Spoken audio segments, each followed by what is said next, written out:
This is a production of World Video Bible School. To God be the glory.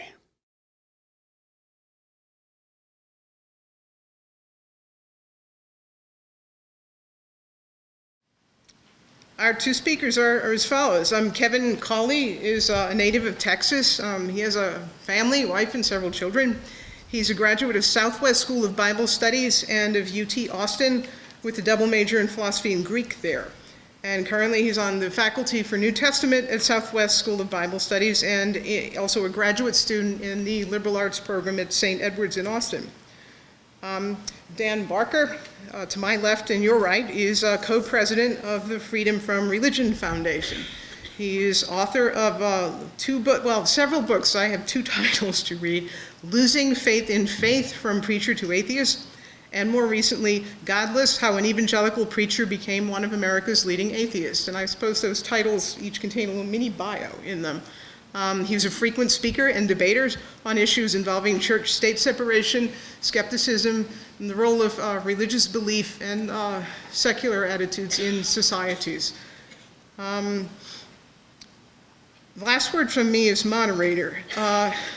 Each speaker must present a position on the question of the debate. He can further specify how he affirms or denies the proposition. But everything introduced by all speakers or respondents must be relevant to the debate question. I will reserve the right to occasionally make clarifying summary remarks or ask questions. I hope not to use that right. I would rather let the speakers have as much time as possible. And with that said, I think we can begin.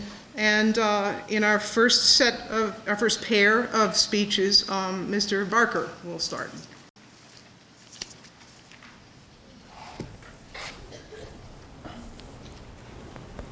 Thank you, Rebecca R. and Rebecca R. Two Rebecca R's involved in this thing. Thank you, Bobcats for Christ, is that it? And Kevin, you're from Texas, so I think you have the home court advantage here. The Bobcats against a guy from Wisconsin. And thank you, Free Thought Society, a brand new Free Thought Club. Thank all of you for coming. It's been, I've been looking forward to this for a long time, and it's a wonderful topic, and it's a real pleasure to meet a man such as nice as Kevin. I was traveling to speak on the Phil Donahue show back in the late 80s. I think it was 1988, to speak about atheism on a national TV show. And I was in the Detroit airport, standing in line to kind of get onto the flight, and there was another line over here next to me going onto another flight. And I wasn't paying much attention, you know, there's a lot of people around, but some young couple were there, and they had a little baby, kind of cute baby like Stacy there, a little cute little baby, in a you know, like a baby carrier thing. And the husband had put the baby carrier on top of the stacked luggage about this high. And apparently the husband had wandered off, because out of the corner of my eye, I saw that little baby kick and turn, and I saw that carrier start tumbling off of the luggage. And without even thinking, I just made this large stride over to the left, and I caught the edge of that thing with my fingertips as it was tumbling through the air, and grabbed it, and then kind of turned it around. And about a second later, the mother grabbed the other side of it. She would have been too late. And I looked at her and I said, that was scary. And we both didn't want to let go for a while, you know, that was a pretty scary thing. And finally she took it, and you should have seen the look she gave her husband. And then as I was getting into the plane, I saw they were going in. As soon as they went into the door, the mother turned around and gave me a look, like maybe she thought I was an angel or something. I don't know, some angel going to talk about atheism on the Phil Donahue show. That little baby's probably in college now, I don't know. Maybe that family has a story about the angel at the airport who saved his life or helped it. Who knows what. What I did was not that special. I know Kevin would have done the same thing in the same situation. I know most of you, right, would have done the same thing. Probably at least 90% of this audience would have, just without thinking, you would have reached over to do that. Why did I do that? You know, what was in that for me? It wouldn't have hurt my life at all to just stand there and watch the baby fall. I mean, I don't know those people. They weren't my friends. I don't know if I would have liked them or not. Why did I do that? Did I go up to them and say, oh, by the way, I just saved your baby. I hope someday you pay me back. You know, reciprocal altruism. I hope someday you do that for me. Was that going through my mind? Did I tell that mother, oh, by the way, I'm glad I did this because now I can have a reward in heaven?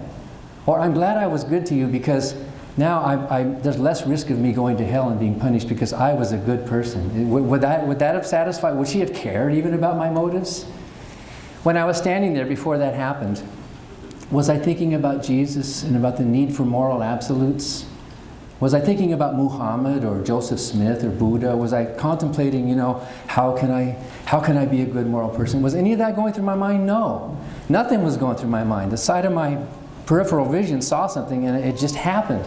Haven't you had those experiences in your life where you've just done something just because? And why is it just because? Well, I think a big part of ethics and morality and being a good person is that we come pre-packaged as biological organisms. And let's face it, everybody in this room is an animal. We're all animals. We're biological creatures and we live in a natural environment. And if you think there's a spiritual world, well, that's your opinion, but basically we live our lives in the real world where things really matter.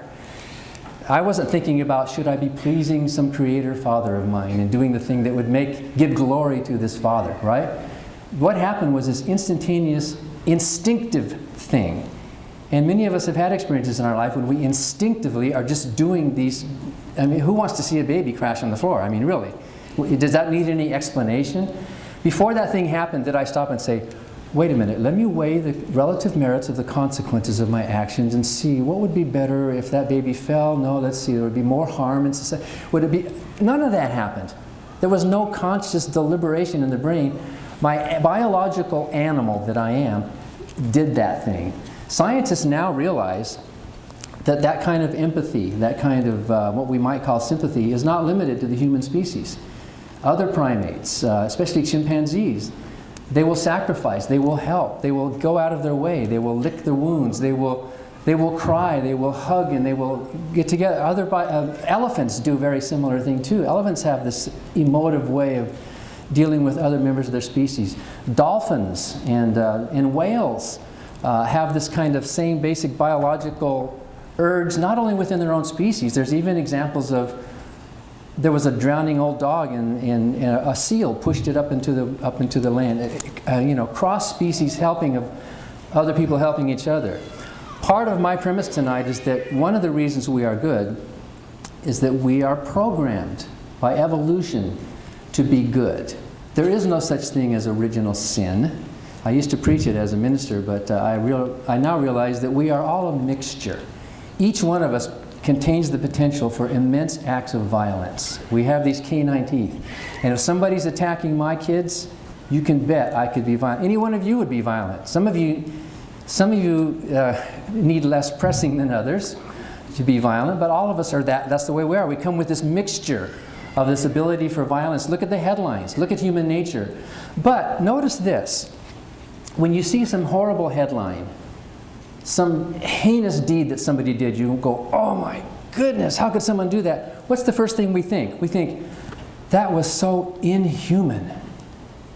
Don't we assume that the human thing to do is to catch that baby, right? What if I went over there and just started bashing the baby, right? That would be the inhuman thing to do. We assume that human nature is basically has the potential for goodness, for preservation of ourselves, for the preservation of our species and of our loved ones and of the communities we live in, and by extension the entire species and even many of us other species. Look at how your pet dog, who's to say that dogs don't feel empathy and sorrow and shame and guilt? Who's to say that other mammals don't have these natural animal feelings of wanting to help and be good to other people? Of course, if that dog is being attacked, that very same little dog can be a very vicious animal. We all come with that to some degree or another. Millions of good people, millions of good Americans, and about 1 billion people on this planet who do not believe in a God, and yet they are good people. There is no debate about the question, can you be good without God? That's not a debate. As many scholars have pointed out, and many observers have pointed out, that that's almost a prejudice. If you were to even suggest that we atheists and agnostics can't be good people, That would be like a discriminatory thing to say. Of course, just look at the lives of non-believers. Who is to say that Elizabeth Cady Stanton was not a good person? She did not believe in a God. The woman who fought for the Equal Rights Amendment to the U.S. Constitution, who fought for 50 years of her life for women's rights, because she noticed that most of the oppression of women in her day was coming from the Bible. The Bible tells women to shut up and be quiet and learn from their husbands. The Bible denied them the right to even own their property or own their own children or even go to college. She was fighting this religious oppression of women through her life, and she devoted her whole life to that without believing in a God, but caring about humanity. Anyone who has to ask the question, can you be good without God, should just look at her life. Look at Margaret Sanger. Even people who try to demonize Margaret Sanger are using birth control. I bet most Christian women in this audience, don't raise your hands, I bet you have used birth control thanks to the efforts of the non-believing, atheistic Margaret Sanger, who cared about this world, not some supernatural world. She didn't care about making brownie points with some father figure up there so that she could be called virtuous and good and be rewarded and go to heaven. She cared about real human beings who were suffering, who needed help in the real world. That's what good means. Good does not mean flattering daddy. Good does not mean following orders. Good does not mean that we are getting brownie points so that we can be judged someday by how moral we are. Good means actually making a difference in the real world. The Oxner brothers in Baraboo, Wisconsin, were both atheists, both non-believers. They went down to New Orleans and they founded that famous Oxner Clinic, which is still famous today and which has branches all over Louisiana. You sometimes hear, have atheists ever built hospitals? Well, of course they have. But the Oxner brothers were smart enough not to put the words atheist hospital on top of their clinic. Because who would go to an atheist hospital? Of course atheists and agnostics build hospitals and care about the sick. If you need any evidence of that, look at the Soviet Union, an officially atheistic country that built hundreds of hospitals. What about beauty and art? Look at Johannes Brahms. How many of you have sung your babies to sleep with Brahms' lullaby? Da, da, da, da, da, da, da, da, da, da, da. Johannes Brahms was an agnostic humanist. He did not believe in God, and yet look at the beauty he brought to the world. He cared. He resisted anti-Semitism, unlike others in Vienna of his time who were very anti-Semitic. He thought religion and the priesthood was just crazy. He thought this world is the world that mattered. Other songwriters like Verdi, he was an altar boy who grew up to say, stay away from priests. And very anti-clerical, and yet look how the world has been enriched by people like that. Stephen Foster, Scott Joplin, George Gershwin, Cole Porter. A friend of ours who just died this year, Dr. Watley in Alabama, founded a women's clinic in Alabama who cared about women. Another friend of mine, Dr. Gordon, who has since died about 10 years ago, when he retired, he founded a free clinic in the Philippines, where he was going over there giving free help. He was hiking up and down the mountains there, helping people as an atheist because he cared about humanity. And he was working side by side with the Catholic doctors who were often charging the people while he was giving free treatment, and he didn't care. Nobody asked him what his views were. He was there to care. A friend of mine in Atlanta who marched shoulder to shoulder with the Baptists during the civil rights marches as an atheist and a non-believer, nobody cared what his views were. He was there because of the issues. So when we ask the question, how can you be good without God? What does the word good mean? I think the word good simply means less harm.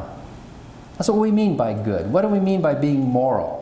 What we mean is that we are trying to have a world that has less harm in it, less of a threat to our security, less of a threat to our well-being and survival. We need to eat, we need shelter, we need, there's disasters, there's floods, there's all sorts of predators and things. And the people who are good are the people who are acting in ways to lessen the harm. That's what good means. If you think good means something else, such as following the orders of daddy, following the orders of some father figure who knows better than you, then you don't have the first clue what morality means. Morality is something that is measured by how much actual harm is resulted. And of course, ethical dilemmas aren't always simply a matter of picking between bad and good. Usually they're a conflict of values. So if you have the time, I didn't have the time when that little baby was falling, but if you have the time and you're making a decision, for example, how much pollutants should we put in this river, or what kind of policy should we take, you should weigh the relative merits of the consequences of these available options to you, look at them on balance, and attempt to pick the path that results in the least amount of harm in the world. If you are doing that, And harm, by the way, is a physical thing, natural thing. It's not offending the ego of some father who needs to be praised, and you're not praising him right by worshiping on the Sabbath or saying the right words or making the right kind of artwork. But if you are trying to act in ways that minimize and lessen harm in the world, you can see the results of it by actually looking at what happened in the real world. And that's where the judgment happens, in this real world. Also, an argument against the fact that you need God to be a good moral person, to be moral, is believers themselves. Believers in God do not have any better track record in morality and ethics than those who don't. Yes, every group has their saints, and it also has their embarrassing sinners. Stalin was a horrible atheist. He was an embarrassment. Hitler was a horrible Christian. He was an embarrassment to Christianity. Hitler said he was crediting Jesus as his inspiration, and he wanted to exterminate the Jews to finish the work. But when I was a Christian, I wouldn't have thought Hitler was a very good example of a Christian, but he wasn't an atheist. Hitler believed in God, and he even had God on his belt buckets. So yes, there are embarrassments on both sides, and there are saints on both sides, but on balance, Christians and Jews and believers in God do not have any better track record. And the Christian scholars even admit this. You know George Barna's work. He's interviewed and he's studied. And when it comes to any measure of morality or well-being or happiness, Christians are not cutting it. They're not doing any better. Atheists and agnostics and Jews and Muslims have just as much, and maybe in some cases even more, of a reason to be good people. Here's a way to prove it. We often hear Christians say that the Bible gives us absolute moral guidance. If we didn't have the Bible, we'd be all like ships without a rudder. We'd be floating. Well, how do we know what's good unless Daddy tells us what's good? Then, oh, that's what's good. Well, if that's true, the Bible should be this beacon of morality, shouldn't it? The Bible should be the way that we all can tell what to do. And yet, you name any single issue. You name it. What are we struggling with in society right now? Gay marriage, stem cell research, what else? Abortion rights, birth control, the war, doctor-assisted suicide. What are some of the other issues? Yeah, a lot of these issues we're struggling with in society, right? We all have different points of view. The point here is that you will find devout, good, Bible-believing, church-going Christians with good families and good morals, and most Christians are good people. You will find them on both sides of those issues. You don't have a beacon in the Bible. You don't have a moral. What did Jesus say about homosexuality? Who knows? Nothing. And yet you've seen those "what would Jesus do" things. If I was going to do what Jesus did, I would keep my mouth shut about homosexuality. He never say a thing about it. What did Jesus say about abortion? Nothing. What does the Bible say about abortion? Nothing. You can make some little verses about the sanctity of life and that. And yet my point is that the Bible itself is not a good absolute moral beacon for ethics and values, because there's no agreement among believers.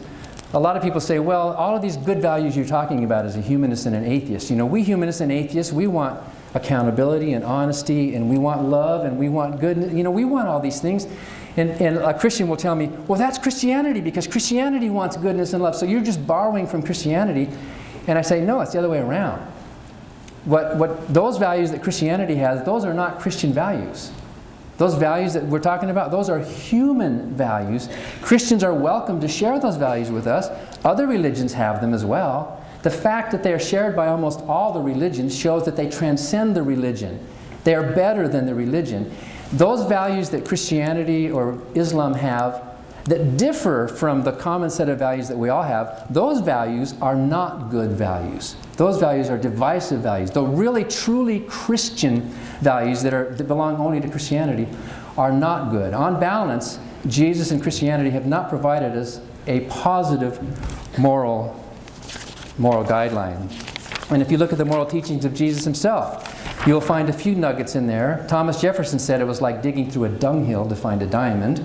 But he found a few. But on balance, the teachings of Jesus are not good moral teachings. Any one of us could have come up with a better system than that. So is being good following orders? Is being good just doing what Dad says and then I can check it off that I've been a good person because Daddy says I am? Or is being good using your reason, using your natural instincts to solve real problems in the real world to result in less harm. And if you want to go beyond that, you can actually go into compassion and actually create more good than usual. If you want to create art in that. But the reason to be good is because if you're not good, our survival as a species, and therefore as individuals, is compromised. And as I alluded to earlier, science is showing us more and more through research the evolutionary explanation for why we as a species don't have original sin, but we actually have original good built within us. We have actually both. I wouldn't use the word sin. We have it built within us. The reciprocal altruism. We are a social species. We need to cooperate with each other. It doesn't take much imagination to realize that those of our ancestors who did not cooperate had a less chance of surviving and propagating their genes into the future than those who did cooperate. Cooperation was a good thing.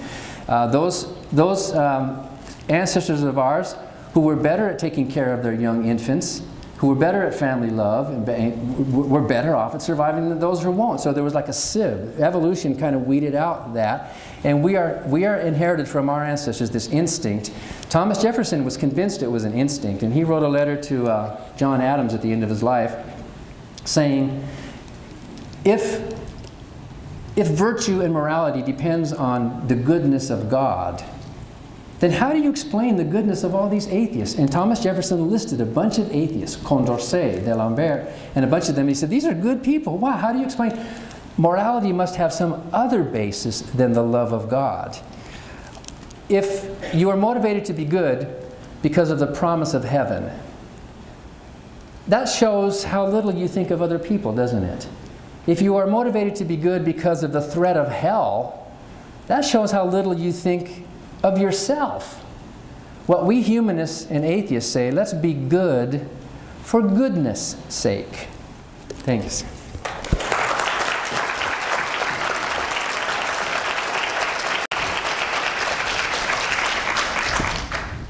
Mr. Collie will have the next speech.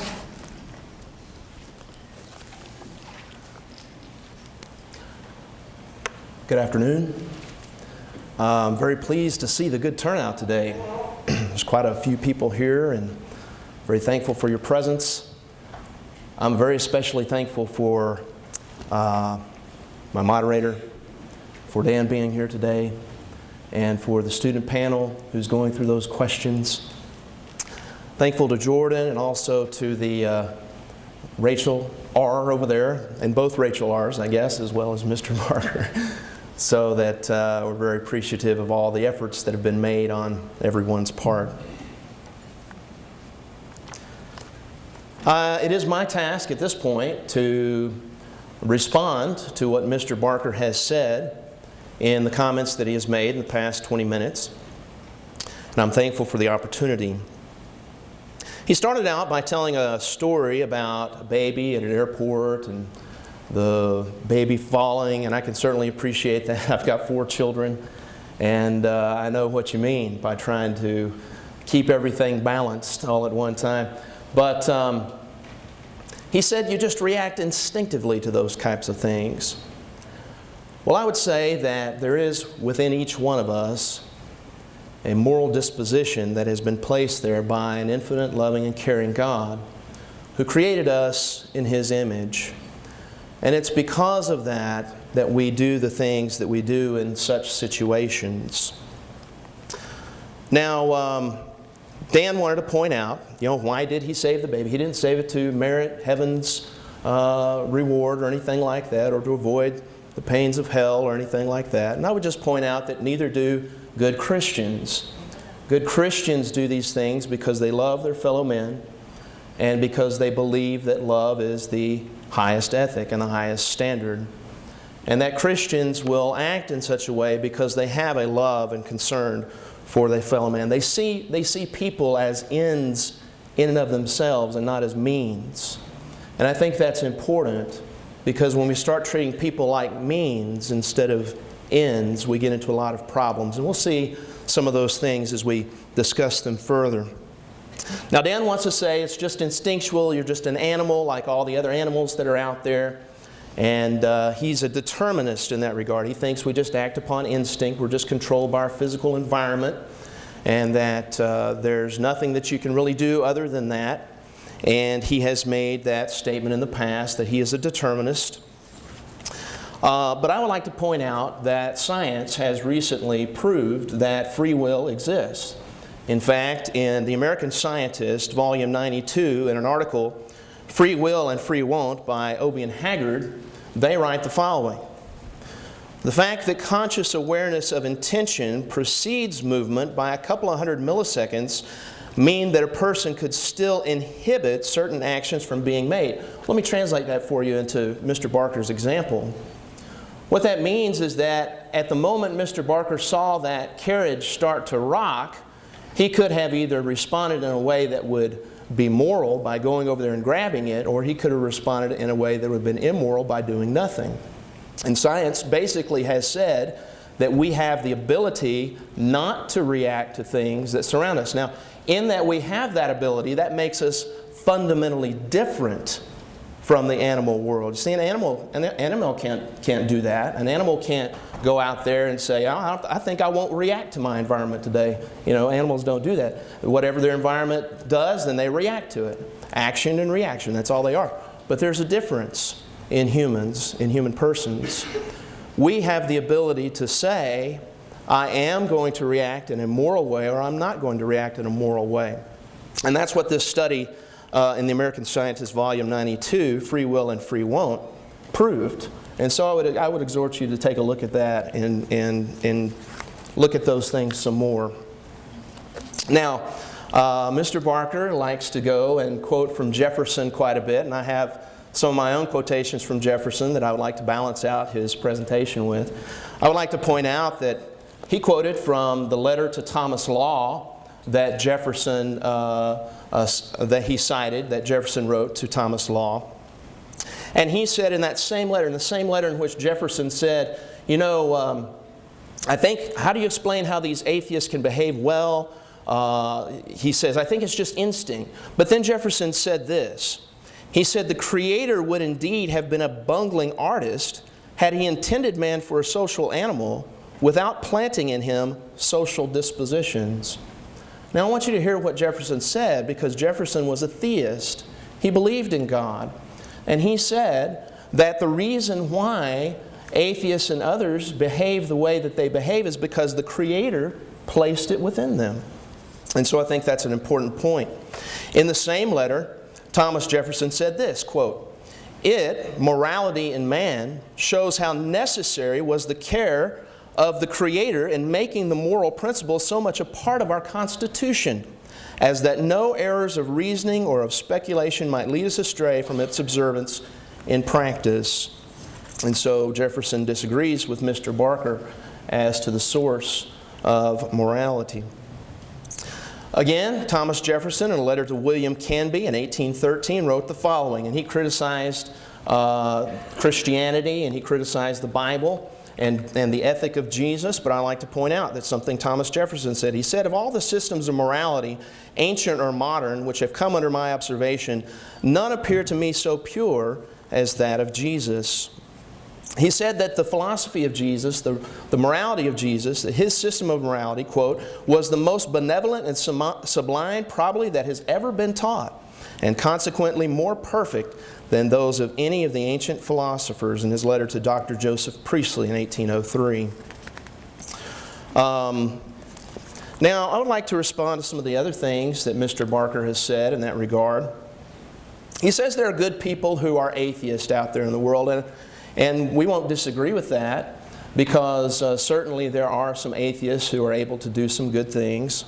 But I would suggest that they do so in spite of their atheism, not because of it. And that the truth of the matter is that most atheists, agnostics, have really simply forgotten where the standard of morality comes from. In fact, I suppose if you go to any one particular person who claims to be an atheist or an agnostic and say, do you think we should love our neighbor? They would probably say, well, yes, absolutely. And we would ask, well, do you know where that comes from? And we would respond, it comes from Jesus. He's the one who said that. It comes from the Old Testament, from the Bible. Now, I would point out that in that regard, that many people have simply forgotten that social consciousness hands down the principles of the Bible to them. But the fact is that they've just simply forgotten where these principles come from, and they come from God. He likes to point out the negative fruits of Christians, and he cites the George Barna survey in which he says that Christians don't behave any better than atheists behave, or born-again believers don't behave any better. But I'd like to point something else out that the Barna survey says that perhaps Mr. Barker is not aware of. But George Barna, in another survey, I don't know if it was the same one that you've looked at in the past or not, but in another survey, George Barna points out that 91% of all Americans do not have a biblical worldview. 91%. Now that's a very high number. Of people who claim to be born-again Christians, George Barna found out that only 81% of them, or 81% did not have a biblical worldview. Only 19% of people who profess to be born-again Christians do not have a biblical worldview. Now, I would submit to you that the reason they behave no differently than atheists is because they're operating upon the same standard that you're operating upon. They're not operating upon a biblical worldview. And if they were operating upon a biblical worldview, their behavior would be much better. Now, George Barna likes to point out, and I have this from his website here, that worldview is important. He says, in fact, and this is a quote, "The research data showed that one pattern emerged loud and clear. Young adults rarely possess a biblical worldview. The current study found that less than 0.5% of adults in the Mosaic generation, i.e. those aged 18 to 23, have a biblical worldview, compared to about 1 out of every 9 older adults."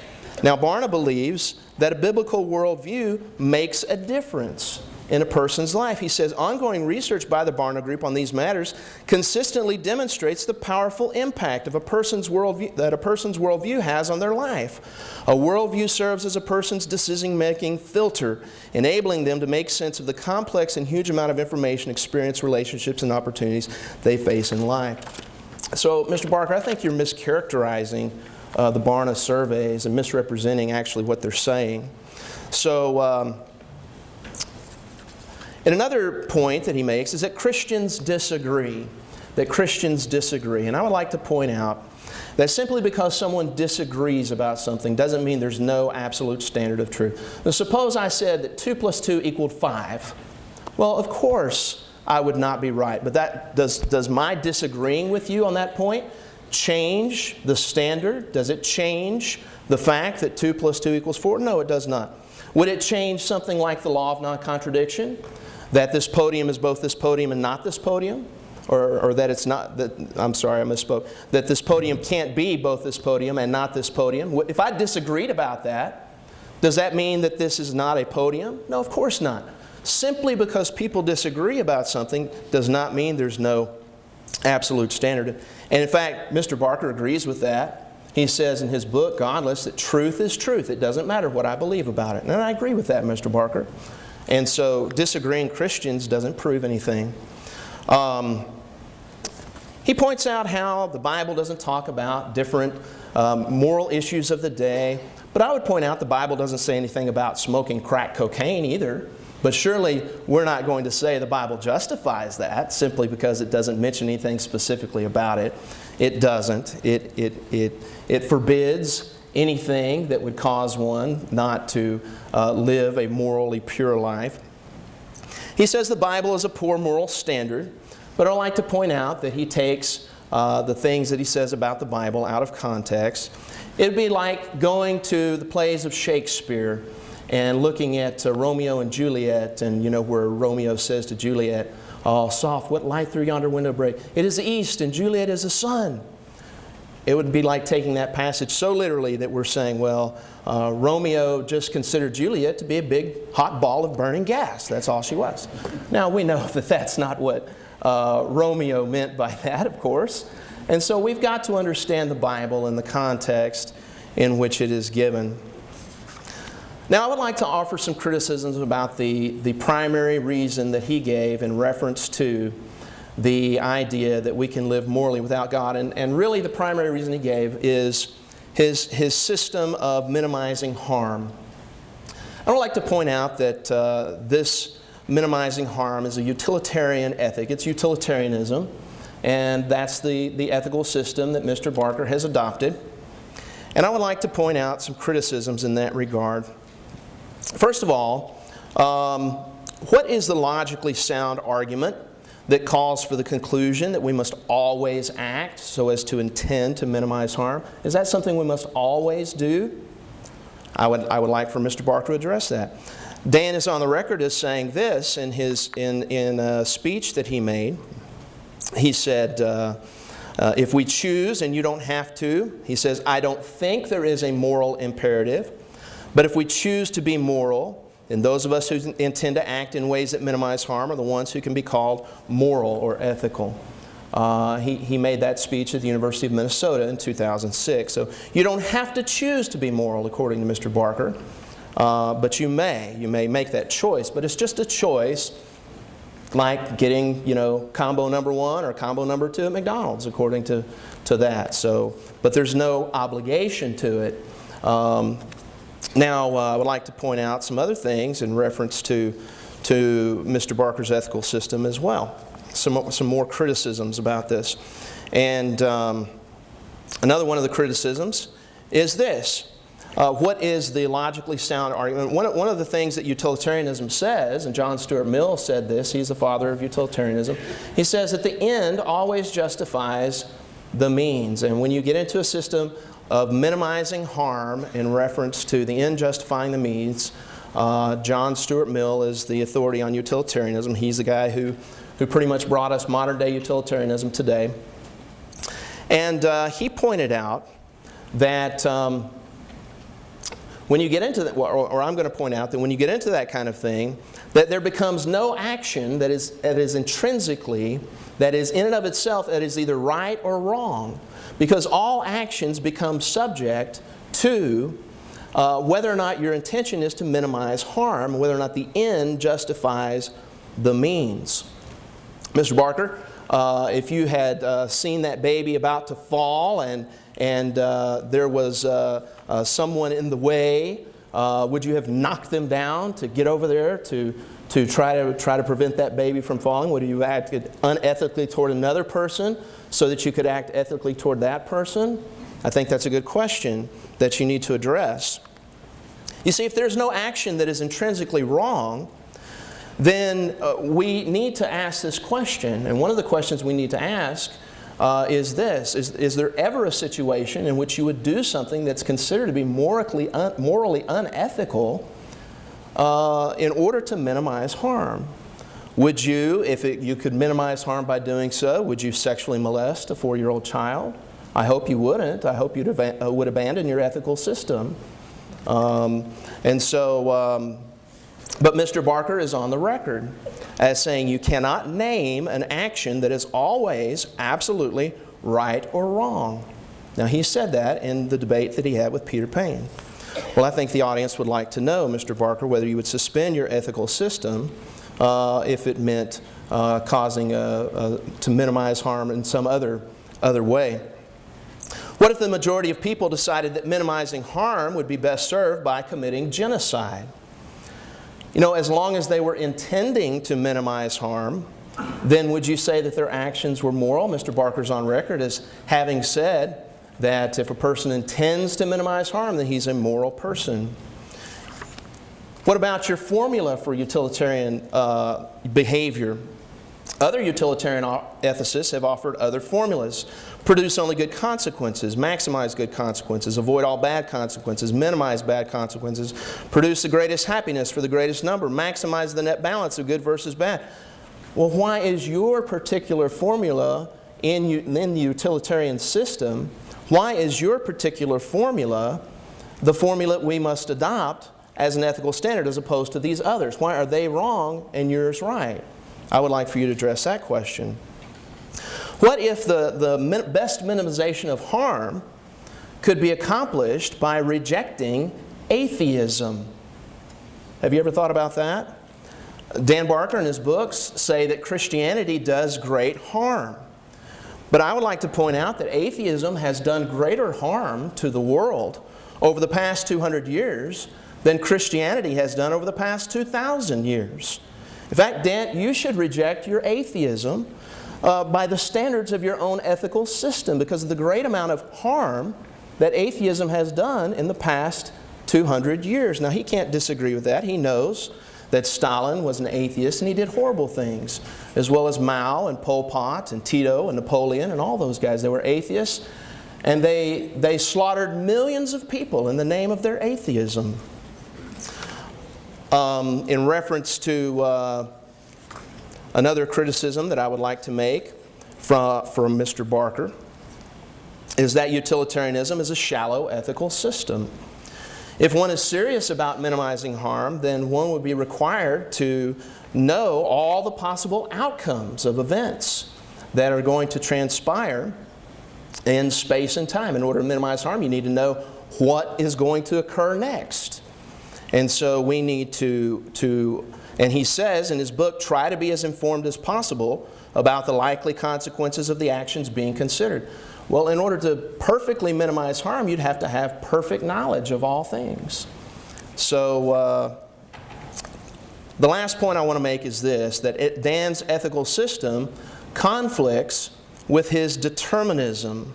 Now, determinism is what he affirmed at the beginning of his speech. You're just an animal. You can't act any differently from what your environment forces you to act, that sort of thing. Determinism is the opposite of real freedom. I don't have more to say about that in my affirmative. But determinism says that you can't possibly choose the alternate of two possible courses of action. Your physical environment forces you to choose one or the other, and Dan believes that. Now, Dan, why are you trying to convince us to be atheists or not to be Christians if determinism is right? If determinism is right, I can't help but be a Christian because that's what my physical environment has brought me to be today. But if you believe in real freedom, then you will know that you can make a choice between those two things. In fact, I think Dan is a counterexample to his atheism because at one point in his life, he professed Christianity and then he rejected it. Now, why didn't you just go with what your environment made you to do? So, thank you very much.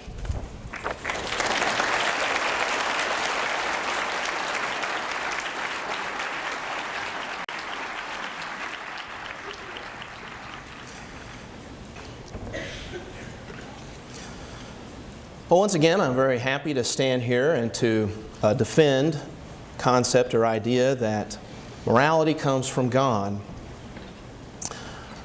I would like to point out that the reason that I'm here today is because of you. And I'm here because I love every single one of you.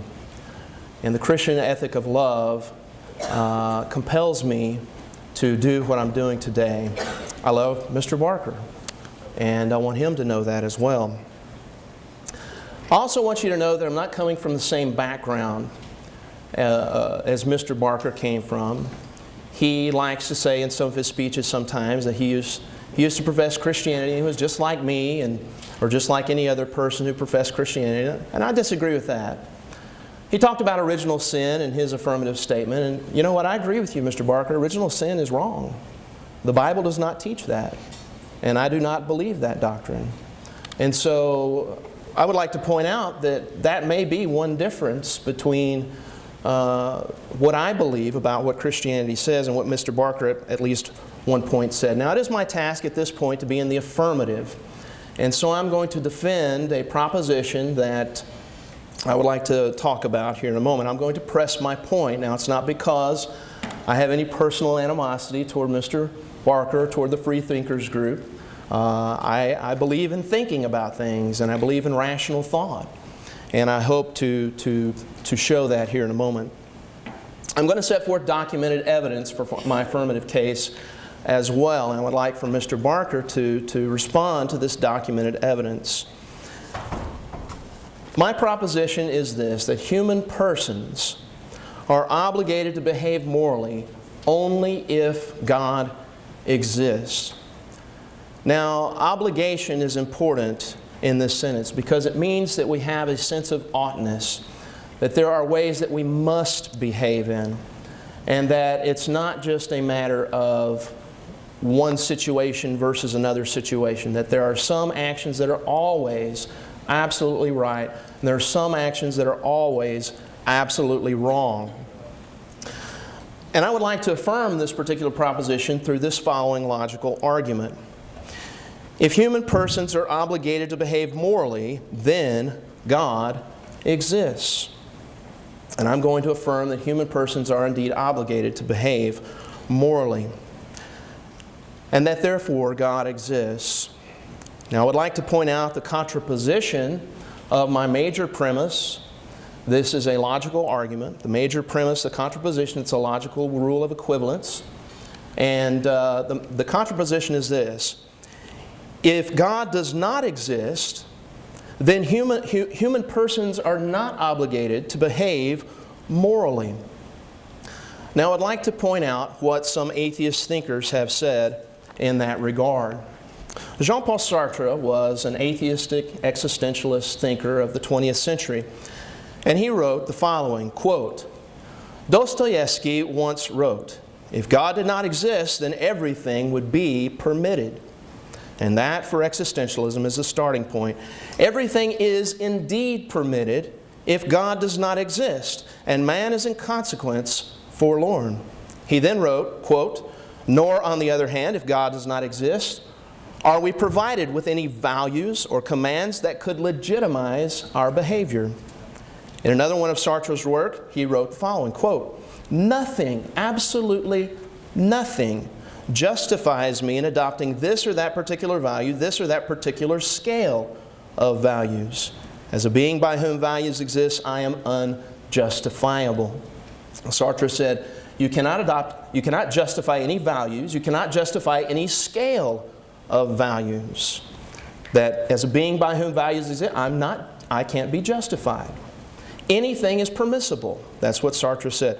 Now I would like to know if Mr. Barker agrees with this, or what his response is to it. See, atheism holds no moral authority, according to Sartre.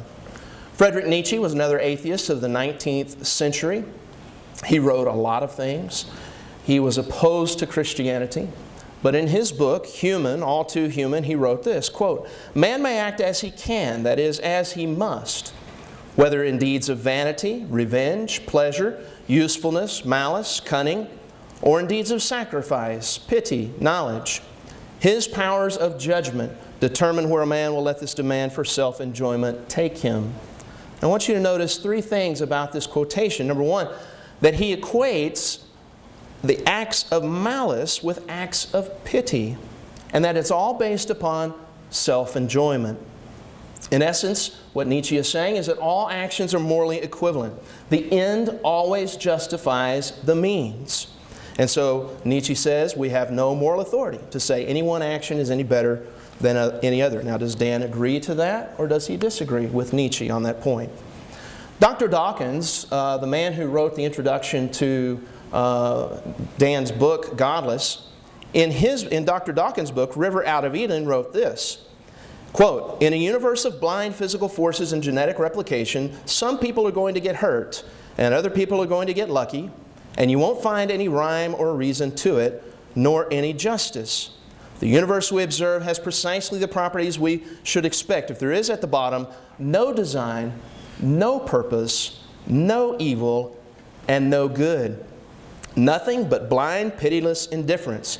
DNA neither knows nor cares. DNA just is, and we dance to its music." Now, according to Dr. Dawkins, he said there's no good, there's no evil. If you're an atheist, you can't say that anything is good or evil. So atheism holds no moral authority. Does Dan agree with Dr. Dawkins? We would like to know.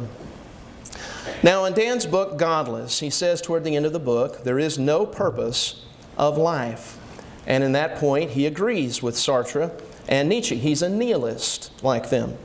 In his debate with Peter Paine, he said the following, "There are no moral absolutes. He said, you cannot name an action that is always absolutely right or wrong. I can think of an exception in any case. He said at the speech at the University of Minnesota, October 19, 2006, if we choose, and you don't have to, I don't think there is a moral imperative, but if we choose to be moral, then those of us who intend to act in ways that minimize harm are the ones who can be called moral or ethical people. Now, in his debate with Kyle Budd earlier this year, he said, hypothetically, that he would rape 2 million women to save a majority. Now again, this is his utilitarianism, and it is the end always justifies the means. Now the major premise that I'm arguing for is granted by the atheist. If God does not exist, then man is not obligated to behave morally. But on the other hand, the contraposition of that, which is logically equivalent, if man is obligated, or if human persons are obligated to behave morally, then God exists. Now I'd like to set forth some evidence for the minor premise. Human persons are obligated to behave morally. My first argument will be the argument from freedom. Now atheism implies determinism, and determinism is the idea that your physical environment forces all behavior. You could not have chosen other than what you have actually done. And you're not the one who chose to do it, but your environment forced you to do it. Richard Dawkins says it like this: you're just dancing to your DNA. That's all you're doing. Now determinism leads to logical contradictions, and so in that regard atheism is logically contradictory.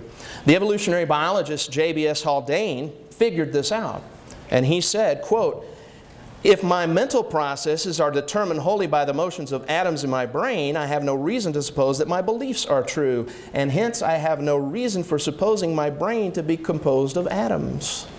He saw the contradictory point in this. All right? Now, free moral agency is the opposite of determinism.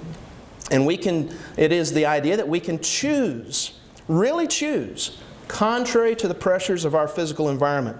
For example, suppose someone held a gun to your head and said, confess that God doesn't exist. And you would realize at that moment that you had a choice. You can either say, oh, I don't want to get my brains blown out, so I'm going to say God doesn't exist, and that would be responding to the pressures of your physical environment. Or you could say, I believe that God exists, I'm going to maintain my integrity, and say it regardless of what the consequences might be. Now that means that part of us, because we can react in a way that is not pressured upon us, that we can act in a way that our physical environment can be said not to be controlling us, that part of us is not controlled by our physical environment. Part of us, in fact, is non-material. And that part of us was not created by the biology of our parents, but by God directly. And therefore we are responsible and accountable to our Creator. And our Creator obliges us to behave morally. Now the second point that I would like to make in reference to my minor premise that human persons are obligated to behave morally, I would like to set forth some real historical information. Now this is not hypothetical information. This is historical information, and it's important that we discuss the history, because in history you see the playing out of ideologies, the playing out of worldviews. Now Dan has in the past, along with Richard Dawkins, made out Joseph Stalin to be some kind of psychotic. And of course, I'm sure that he disagrees with what Joseph Stalin did. But I would like to point out that what Joseph Stalin did, he did in the name of atheism and because of his atheism, not in spite of it. Dr. Robert Service, who wrote the book on the biography of atheism, he disagrees with Dan and Richard Dawkins' characterization of Stalin. Dr. Robert Service is professor of Russian history at Oxford. In his book, Stalin, a biography, that book is published by Harvard. He is one of the world's leading experts on Stalin. Now, Dr. Robert Service has said this: there are those who want the monsters in history to be represented as a species unto themselves. This is a delusion. Now, Mr. Barker, I would like to point out that if you maintain that Stalin was some kind of crazy psychotic, that Dr. Service says you're deluded in saying that. He says, quote, Stalin was not a certifiable psychotic and never behaved in such a way as to be incapable of carrying out his public duties. Dr. Service says that Stalin's reign was characterized by, notice, systematic oppression. Systematic. That means he did these things repeatedly over and over again, and he did them for reasons. Dr. Service says this, the ideology, practices, and institutions Stalin inherited were ones which allowed him to give vent to his chronic viciousness. It was his ideologies, you see, that permitted him to do what he did. At one point, Stalin was asked, how much longer are you going to keep shooting people and sending them to Siberia? And his reply was this, as long as it's in the interest of the state. Now that's the utilitarian principle of the end always justifying the means. That is the same ethic that Dan must hold to as an atheist. Stalin was trying to minimize harm for his entire country in committing these atrocities. And so, you see, Dan has no moral authority, and atheism holds no moral authority to condemn these things. The Soviet Gulag state slaughtered some 61 million people. Stalin himself slaughtered some 41 million people.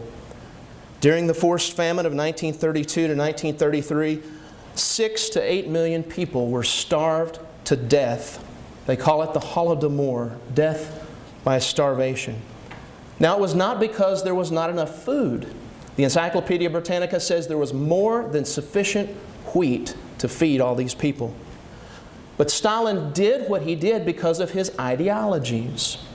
Now, this was labeled as a crime against humanity by the European Union, October 23, 2008. Now, John Stuart Mill gave the green light to Stalin when he said in his essay on liberty, quote, a ruler full of the spirit of improvement is warranted in the use of any expedients that will attain an end, perhaps otherwise unattainable. Despotism is a legitimate mode of government in dealing with barbarians, provided the end be their improvement and the means justified by actually effecting that end. Now, what Stalin did was absolutely, objectively, morally wrong. Human persons are obligated to behave morally, not as Stalin behaved. Even if Stalin minimized harm in the long term, he was still wrong in starving all of those men, women, children to death. Atheism holds no moral authority to condemn Stalin. And you may think, well, Stalin is the exception to the rule. He is not. Napoleon, Mao, Pol Pot, Tito, they all murdered millions in the name of atheism, intending to minimize harm. You see, atheism cannot get around this argument. If absolute, objective, moral evil exists, then there must be an absolute standard by which to judge something to be truly evil, namely, absolute, objective, moral good. No human or group of humans can satisfy such a standard because human values are relative and contradictory. Only God can be appealed to in an effort to condemn something absolutely and objectively. Now, Dan has no moral authority to condemn anything as absolutely, objectively evil. Dan says the concept of hell is a monstrous concept and that God would be a monster for sending people to hell. But I want to suggest to you that God would be a monster if He failed to send people like Stalin to hell. God is not unjust, and He is not going to punish anyone more than they deserve. But Stalin deserves eternal punishment for his crimes against humanity. Any ethical system that allows truly evil people to get away with their crimes is a morally bankrupt system. And so Dan has no moral authority to say otherwise.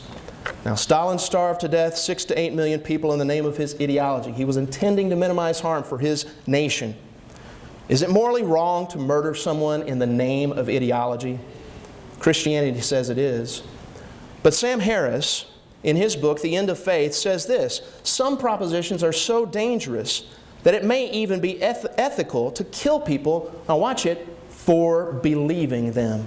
Not because you did anything wrong, but simply because you believe something to be wrong. Now, Dan, in his book, says that you shouldn't love all your enemies, that some enemies you should hate. Dan, am I one of those enemies that you should hate? Is Christianity and people who are Christians one of those enemies? It's two different questions.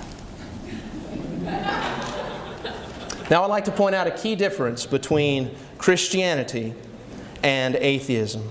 Christianity absolutely forbids murder in the name of ideology. Anyone who says otherwise is not a Christian. Christianity forbids it. It does. And I'm going to prove it to you in just a moment. Remember, it was the ideology, practices, and institutions that Stalin inherited which allowed him to give vent to his chronic viciousness. Atheism holds no moral authority to condemn Christianity or anyone else for that matter. Dan said, you cannot name an action that is always absolutely right or wrong. Well, what about the action of intentionally starving to death 6 to 8 million people in the name of ideology when food was available? Stalin was wrong. He acted consistently with his atheism. Those who commit atrocities in the name of Christianity do so in spite of Christianity, not because of it. Matthew 5 and verse 44, Jesus says, love your enemies. Bless them that curse you. Do good to them that hate you, and pray for them that despitefully use you. Love your enemies. Now, any Christian who claims to be a Christian who does not do that is not a Christian. Atheism holds no moral authority to condemn Christianity. Now, questions for Mr. Barker. Number one, why is Jean-Paul Sartre wrong in saying that atheists are not justified in adopting any scale of values? Is Nietzsche wrong when he says man may act as he must? Is Dr. Dawkins wrong when he says there is no evil and no good? Do you disagree with Sartre, Nietzsche, and Dawkins' conclusions? Do we have freedom, or is freedom merely an illusion? By what standard will you justify or condemn the Holodomor of Stalin? Now I'm asking, by what standard will you justify or condemn it? Not do you justify or condemn it, but what standard, by what standard do you justify or condemn it? Do you agree with Mill that despotism is a legitimate mode of government in dealing with barbarians? Is hell a justifiable punishment for Stalin? Do men like Stalin deserve at least 1 minute of punishment? Is there no eternal justice or retribution for Stalin?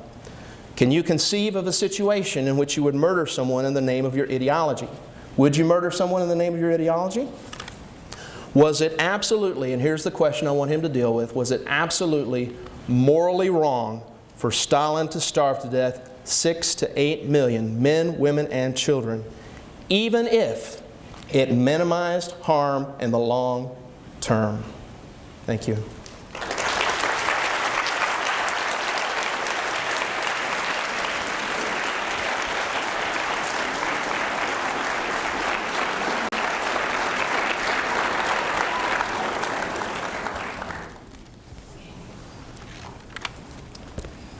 No, you're not my enemy, Kevin. You're my friend. People should be judged by their actions, not by their beliefs. And I don't care if you want to stand on your head and pray in tongues and worship Mother Goose. I don't care about that.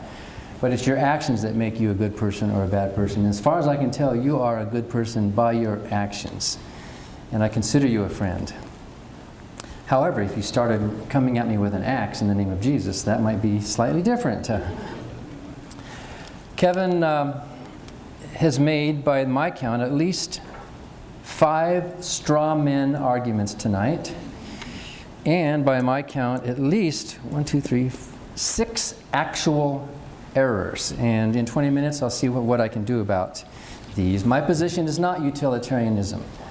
I don't think there's anybody who would know how you could gauge what is the greatest amount of good for the greatest number. How would you ever count that? How would you even know that? It's a lofty sentiment. Perhaps, maybe you could call my principle of attempting to minimize harm a kind of negative utilitarianism, but even then, how do you count the least amount of harm for the most amount of people? How would anybody even know that? We live our lives. When I reached over for that little baby, I wasn't making a count of, oh, let's see, what's the greatest good or the worst harm? There was none of that calculation going on. So there's a straw man right there. Another one is, yes, I am a determinist, but I also believe in free will. I think free will is a real thing. Kevin has attacked me as a strict determinist, which is another straw man. I am what you would call a compatibilist. I know that Christians disagree about free will. Atheists disagree about free will. We don't have to agree on that. I happen to think that you can be both a determinist and ascribe to free will, depending on how you define free will. I think there's a good definition of free will which includes our strict determinism, the dance of DNA that Dawkins talked about, and yet still allows for personal accountability, because we live and act as if we have total libertarian freedom. I was once talking to my daughter Sabrina when she was about 12. We were talking about this, and I said, we don't really have what you would call the total libertarian free will, because we are a product of physical processes. Besides, what would it be? Where would it be? How would you do it? But we do have the illusion of free will. You know why? Because we don't know the future. If we knew the future, we would not have any free will at all. We would not. But the fact that we don't know the future means that we have uncertainty about our actions. That's why we have brains which are trying to solve problems, trying to anticipate the future. And in so doing, we have what amounts to the illusion of free will. And Sabrina looked at me and said, well, Dad, if we have the illusion of free will, then we have free will. And that's what we mean within our context of the species that we are biologically. I don't claim to speak for all atheists any more than Kevin claims to speak for all Christians. In fact, he claims to speak for only 19%, I guess, of Christians, according to the true Christians who think like Kevin does. Two other straw men were Sartre and Nietzsche. I don't agree with them. I don't know why he would bring up somebody else's views in a debate about what I'm talking about. That is a debate tactic which makes good rhetoric, but all atheists don't agree with each other. There are different forms of nihilism, and the fact that there is no purpose of life, and Kevin stopped my quote before I finished it. I do say in my book that indeed there is no purpose of life, because if there were, that would cheapen life. It would make us secondary. It would make us slaves or tools of some purpose maker. But I go on to say there's plenty of purpose in life. As long as there are problems to solve, as long as there's information to gain, beauty to create, knowledge to gain, as long as there are problems to solve, and which is what makes us who we are, then there's plenty of purpose in life, which is much more important than thinking there's a purpose of life. So he's misquoting me and misrepresenting my position. He's attacking a straw man here. Also, he makes it appear as if atheism is a moral system. I never said atheism is a moral system. No atheists think atheism is a moral system. Atheism is simply the absence of theism.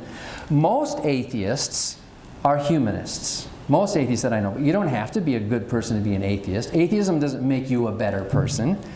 Thank you. And Christianity doesn't make you a better person either, unless you are a true Christian like Kevin, unless you're one of that small group of Christians, not like John Calvin, by the way, who truly was a moral monster, who deliberately and maliciously put his friend to death because he had a slightly different theological view from him. Stalin, you said you were going to give us historical evidence of Stalin, but you gave us none. Where did Stalin ever say he was committing his deeds in the name of atheism? He never said that. He did it in the name of totalitarianism. Totalitarianism was what was wrong. Despotism is what was wrong.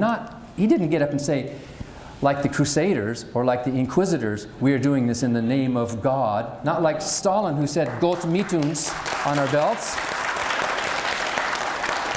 What Stalin and Hitler and what the God of the Old Testament Bible and what John Calvin did, those things were wrong not because of the name of what they were wrong because they caused unnecessary harm in the world. Another mistake you made was to call Thomas Jefferson a theist. He was not a theist. He was a deist. He did not believe in a personal God. He believed in the creator God of nature. He was the pre-Darwinian freethinker of his day. To Thomas Jefferson, there was no personal being up there who hears prayers and answers prayers and does miracles and any of that. To him, the creator was not this being that's in your mind.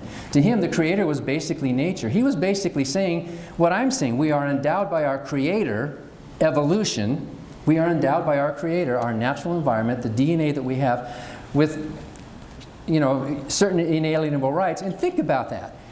If it's an inalienable right, then it can't be taken away, can it? It's inalienable.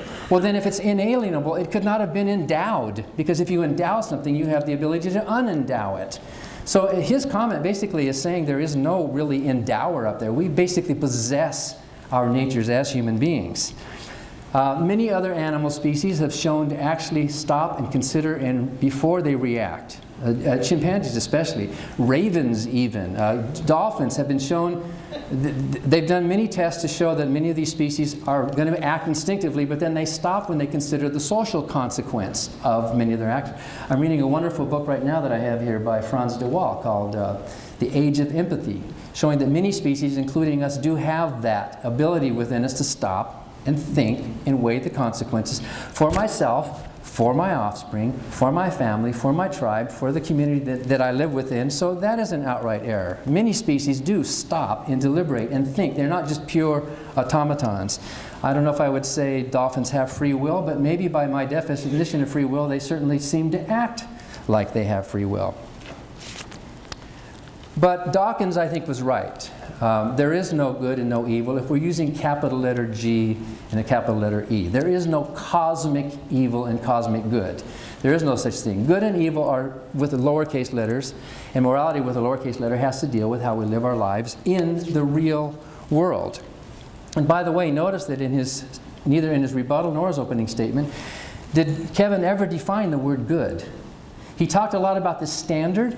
We need to have the standard, but he never told us what the standard is. I gave you a standard. Well, I didn't give you a standard. I gave you a compass, because you can't really have a measure for morality. What you can do, though, is you can attempt to act in ways that reduce the amount of harm that's in the world. We don't have to do it. Stalin may not have been psychotic, but certainly if you look at the bell curve of human distribution of personalities, right, most of us fall somewhere in the middle. There are psychotic sociopaths that we have to lock up. We all know that. There are some people that are mentally unhealthy that we have to put in jails or mental hospitals. There are people over here that we would call the saints, the wonderful people. Every religion has them, has their models, and atheists have them as well. But on this distribution curve, each one of us falls somewhere in the middle. Stalin happened to be one of those autocratic, tyrannical, totalitarian people who fall over here, whether it's a complete mental illness or not. His actions, the actions that he did, without any justifiable reason for what he did, for the human species, can be judged by me, maybe not by Stalin and maybe not by Hitler. Maybe they're never going to see it the way you and I see it, but they can be judged by you and me as causing more harm than is necessary. Moral dilemmas are always situational. They're always relativistic. I think you would all agree with me, and I've said this a lot of times before. It would be really wrong to take a long needle and jab it into a baby, right? Would you want to do that with Stacy? Jab a needle into Stacy? But what if Stacy needed a life-saving injection? Then you would stick that needle into that baby. You would cause that harm. You would cause the distress. You would cause that baby to go, don't do that, but you would do it anyway. Because your action that's causing harm is having an intention of resulting in the overall picture of less harm. And someday you'll be able to explain to Stacy why you did what you did, because it was for her own good, that you knew that, as best as you knew, assuming you gave the right medicine, right? If you made a mistake, I would not call you a bad, evil, immoral person. I would still call you a moral person, because it was your intention to be as informed as possible about the consequences of your actions. If you look at the actions of the God of the Bible, who did command and condone and commit acts of mass killing for the simple crime that he wasn't properly worshipped. In the Old Testament, there's a story about how the Ark of the Covenant was taken by the Philistines, and they were bringing it back, and they brought it to Beth Shemesh. Remember that story, those of you who went to Sunday school? And some farmers came running out, the Ark of the Covenant, we've got it back. And they opened it, and they went, praise God, thank you, Jesus, we got it. Well, not Jesus, but thank you, God, Yahweh.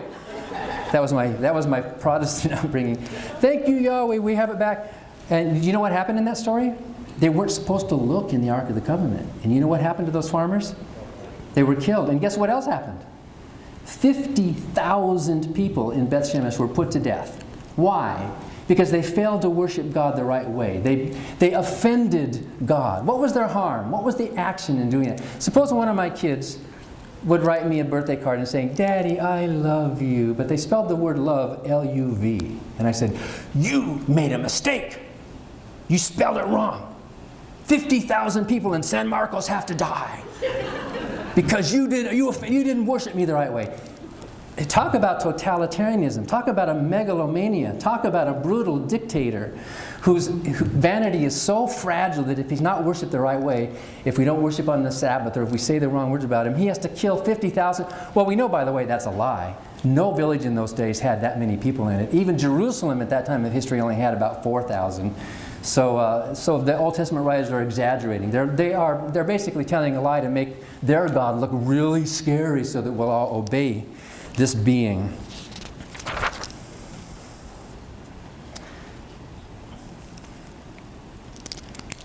Oh, I checked off most of these things already. By the way, Jefferson did say he admired Jesus. However, he said that after he took a pair of scissors to the New Testament. He literally cut out a bunch of crap. That's not the word he used. He used the word dunghill. He actually cut the New Testament into pieces, and he said, whoa, this is not good. This is not good. But when he was done, you can buy it in the stores right now. It's called the Jefferson Bible. He pieced it together, and then he said, there, if that's what it means to be a Christian, you could call me a Christian. Would you do that? Would you take a pair of scissors to your Bible and let it fall to the floor? Would you call that person a Christian? That's what Jefferson did. And he thought Jesus did have some good moral teachings. But he told Adams that it was like digging through a dunghill to find a diamond. It was not, on balance, a good moral teacher. Jesus said that there are some eunuchs who should castrate themselves for the kingdom of heaven's sake. And he said, he that's able to receive it, let him receive it. Now, I know I'm accused of taking it out of context, that he meant celibacy. But that's not what he said. It's easy to take the parts of the Bible that make you feel uncomfortable and then say, oh, metaphor, out of context. But did Jesus ever denounce slavery? Why did Jesus say that there are some slaves that you ought to be beat harder as other slaves? He was compassionate enough to understand that some slaves should not be beat as hard as others. He says that in Luke chapter 12. He never once said slavery was a bad idea. Why not? Why? He was not a very good moral teacher. He had some good things to say, as Jefferson admitted. But you talk about this biblical worldview that people should have, that Barna laments. And I agree, Barna's a born-again Christian, and he's chastising the church for failing to live up. But he thinks that the few Christians who do actually live up to good moral values, those are the true Christians. Well, how convenient. I could say that about atheists. I could say, oh, well, Stalin wasn't a true atheist, right? So we shouldn't include Stalin in true atheism because really he was violating. I mean, what if I were to do that? What if I was only to count the atheists that were actually building the hospitals and doing the good work and writing the symphonies? Those were the true atheists. And don't judge us atheists by those people over there. Well, that would be ludicrous. But you seem to be playing the same trick with Christianity. So please tell me, what is your standard? Now, I do agree that some of these examples are outrageous that have been given in previous debates. Somebody once asked me, Peter Payne asked me, after I asked him, if God told you to kill me, would you do it? He said, I'd have to consider it. But he asked me, when would rape ever be morally justifiable? Isn't it always wrong? And I said, yes, within the context in which we live now, it's inconceivable that there would be a way that rape would be wrong. I mean, we just can't. There are some things that are so horrible that we can pretty much say they are universally right and wrong within this world that we live. However, I gave this stupid hypothetical possibility. You know how cats like to play with mice before they kill them, you know, which seems weird. Well, suppose there were some powerful alien species that came to our planet. Some horrible species that said, we're going to kill all human beings. We're going to kill them all. But we just want to play around with you. And we would think it was amoral and horrible, like the mice might see the cat. Please, what are you doing? And suppose that alien told you could save the entire human race by raping one person. Would you do it? And I would say in that one context, we would have to make a good moral case based on minimizing harm. As heinous and as horrible as it is, and as much as I would hate doing it, and I probably would end up killing myself afterwards because I just think that was so horrible, I would still stick the needle in the baby. You know what I mean? To cause the greater harm. And I think you would too if you're a moral person. You would realize because of your moral restrictions, because you think you want to be a virtuous person, you're not going to commit that act and commit everybody to die. Of course, that's not going to happen. That was a stupid hypothetical situation showing that there may be cases sometimes when any action might be considered a good action within the broader context. But Kyle Butts and now Kevin have brought that to make it look like I'm in favor of rape, which is kind of a rhetorical attack on another person, which I am not in favor of rape, but I'm just giving hypothetical examples here. Suppose somebody knocks on your front door, a woman standing there, she's bruised and she's bleeding and she's crying and she says, "My husband's trying to kill me." You bring her in, you clean her up and you help her, give her a place to stay, and later that night her husband comes knocking on the door. "Do you know where my wife is?" Do you tell the man the truth or do you lie to him? If you're a moral person, you will lie to that man. Telling a lie is not always wrong. And even Christians agree with that. Even in wartime, of course, you would agree. Even in the Bible, Rahab was praised for her deception. You can't say that telling a lie is always right or always wrong. If you told the truth to that man, you would be committing an immoral act. The reason my humanistic system is superior to his is that mine is rooted in the real world. Kevin's is not. Kevin actually doesn't have a standard. All he has is a bunch of rules. The 10 Commandments, thou shalt not. Notice that the first 4 Ten Commandments have nothing to do with morality. Nothing. What day of the week you should worship, what kind of art you should make, what kind of what particular God you should worship and such. And only 3 of the 10 Commandments have any relevance to modern American law. Any one of us could have come up with a better system than that. And in fact, these things existed long before Christianity. The idea of love your neighbor was Jewish, and yet it only meant your Jewish neighbor. It did not extend, loving your neighbor did not extend to the neighboring tribes. Look how they treated the neighboring tribes. Peace on earth, that word shalom, peace, Irene in the Bible does not mean what you and I think it means, like let's all get along and be nice and tolerate each other. In the Bible, the word peace meant there will be peace when there is no more threat, when our enemies have been either killed or turned into slaves. Then we will have peace on earth. That was the Pax Romana, under the Caesars. That's how to have peace on earth, is when you subdue your enemies. You don't love them, you kill them. That was the biblical idea of peace. But since harm is a natural thing, harm, whatever it is you can think of that would harm us, right? I'm not saying pain is bad. Of course, pain is bad. We don't like it. But morality doesn't deal with pain, because if it did, I could shoot somebody through the head while they're sleeping. They wouldn't feel a thing, would they? Right? And so would that be immoral? Of course it was, because I'm harming them. And there is no moral imperative. Ooh, is that the devil? Is that God? I'm pausing the clock. Why are we using the lights? Oh, the lights are off because the time's up? No, I put the time on. Okay. Okay. The lights up. I'll take responsibility for that, but I have no idea what happened. Let there be We have light. somewhat over a minute left. All right. I was doing a debate in New York City for Muslims, and they were wonderful people in Queens. And after the debate, Ali came up to me and I said, Ali, the organizer, you guys are so great. You Muslims are wonderful. You're charitable. They gave me gifts and food, and you people are such nice people. And Ali looked at me and he said, well done. Allah commands me to be nice to you. And I'm thinking, so that's why you're being good? Because somebody's commanding you? What if Allah commanded you to be cruel to me? Are you telling me that... I didn't say these things to him, by the way, because I think people should be judged by their actions, not their beliefs. And he was a good man. He is a good man, and those people were good people. But are you telling me that you don't find anything in me that's admirable, that's worthy of being treated nicely? You're only doing it because you're being forced? I think Christians still always have that idea of original sin, even in the Bible, where as in Adam all die, so in Christ shall all be made alive. We all inherited Adam's sin. So, and if we don't accept Jesus, we are all dead. Humanists think, let's measure the consequences of our action by the real world, not by the thinness of the fragility of the ego of some father figure who's telling us what is right and wrong. And let's be good for goodness sake.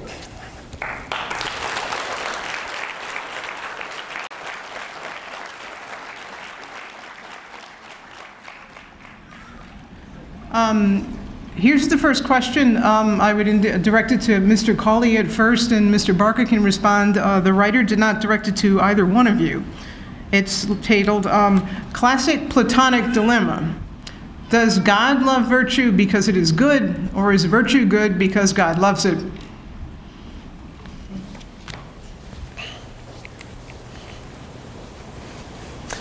Yes, that's a classic Platonic dilemma from one of the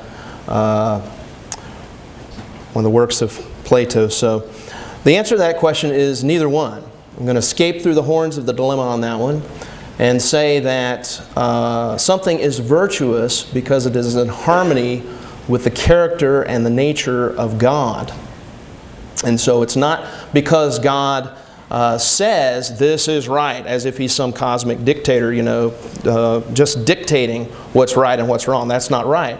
And it's not that virtue is above God, so that God has to appeal to a higher standard than Himself. Rather, it's that virtue and goodness are part of the nature of God, and that He can't behave any other way than in a virtuous and good way.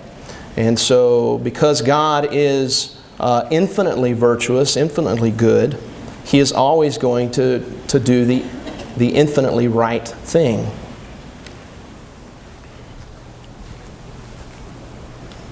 Well, I would say, aren't we lucky that that's the kind of God we got, right?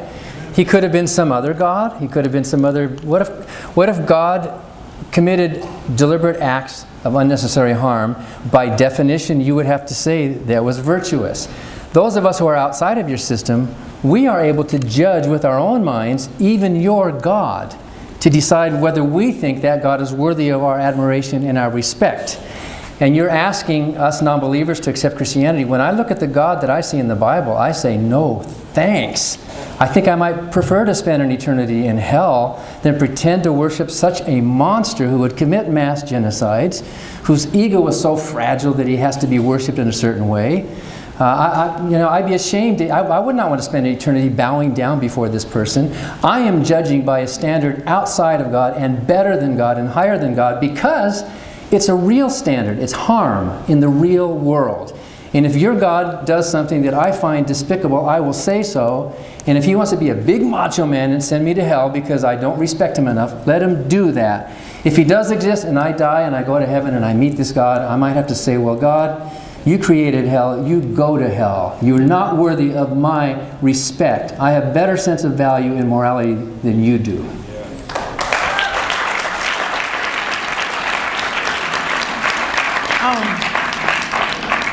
I just realized that given the way I'm alternating, if you could stay at the podium, because the next one will be directed to you, and then it will work that way throughout. The writer did direct this question to Barker. Both of you may respond. It says, why doesn't the fact that humans inherently want to help each other, sometimes to their own detriment, like giving up their life for a greater cause, contradict evolution's survival of the fittest? Yeah, well, that phrase, survival of the fittest, is just a catchphrase. Evolution doesn't care about anything. It really doesn't. The only thing that happens is that a molecule or an organism that can reproduce will survive better if it's better at surviving. That's all it means, basically. It doesn't mean it's more fit in any moral sense. So it makes sense that if a species is going to survive, there ought to be enough, on balance, enough members of that species who care enough about the species, who care enough about humanity, not the Hitlers and the Stalins, but at least there's enough of us in the world, good people like Kevin, who will denounce Hitler and who will denounce Stalin because they are committing horrible, heinous, unnecessary harm in the world. So, and if we didn't do that, where would we be? If our ancestors did not cooperate, if our ancestors were not concerned primarily about their children, of course, there's that strong bond between your own children, but then your nieces and your nephews and your cousins, and that circle gets weaker as you go out, but by extension it goes to the entire species because we all share common genes. We even share 90% of the genes with chimpanzees, and you see how sometimes humans and chimpanzees have that bond as well. So it doesn't contradict survival of the fittest. Cooperation basically helps us to survive. Cooperation helps us to be more fit. And by fit, I mean that in evolutionary terms.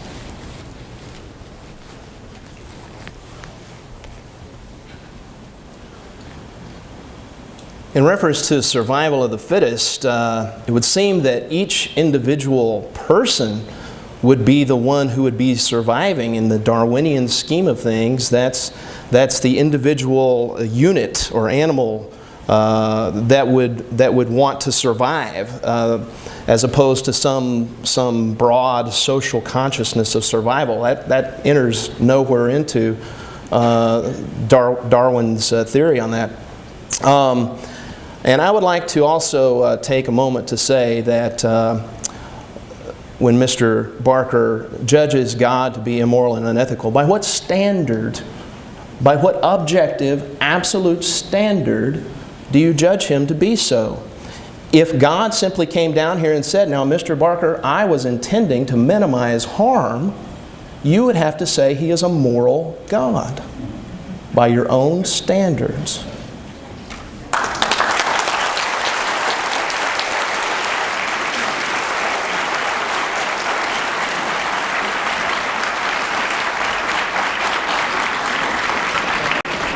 As a Christian, do you have the right to disobey any of the laws specifically stated in the Old Testament, such as stoning children for disobedience or killing another person for persuading you to worship his God?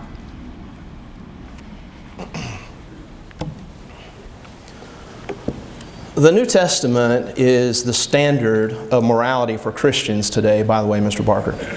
And in the New Testament, we find that the teaching of Christ states that Christ said that not one jot or tittle would be removed from the law until, and that's a key word there, until all things would be fulfilled. Now, Jesus fulfilled the law in His life. And in the fulfillment of that law, the old law passed away and the new covenant came into being. The new covenant, the New Testament, is the standard by which Christians live today. It's a standard of morality, it's a standard of conduct, a standard of behavior, a standard of worship. A New Testament Christian will not observe the Old Testament as an authoritative standard for how to conduct one's life today. And so, New Testament passages such as Galatians chapter 4 and Hebrews chapter 8 and 9 point out that the Old Testament was abrogated. Ephesians chapter 2 as well. The Old Testament was abrogated. That means it's no longer authoritative, and that the only standard of conduct that we have today for Christianity is the New Testament.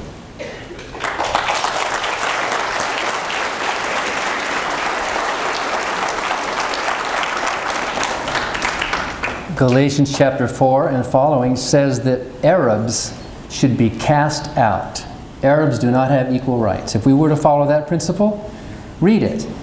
Galatians chapter 3 that talks about there's neither Jew nor Greek, male nor female, applies only to baptized Christians, not to the sons of the bondwoman. It is a book of inequality. It is a book that is anti-American. The rule is I before E except in the word atheist. That's how you do it. If God were to tell me that He created hell because He was trying to minimize harm, I would still say people should be judged by their actions and not their beliefs or their words. I would still disagree with God. I would still say, you're saying one thing out of one side of your mouth, but your actions prove that you are not moral. I have a higher and better standard of what morality means, because creating a place of physical torment for people who don't believe in you, that is moral bankruptcy. Any system of thought that's based on a threat of violence, which Christianity is, and by the way, Jesus seemed to exult in talking about the weeping and the gnashing of hell. Any system of thought that's based on a threat of physical torment and violence is a morally bankrupt system. I don't care what you say or what your God says, I'm going to judge it that way as a free human being.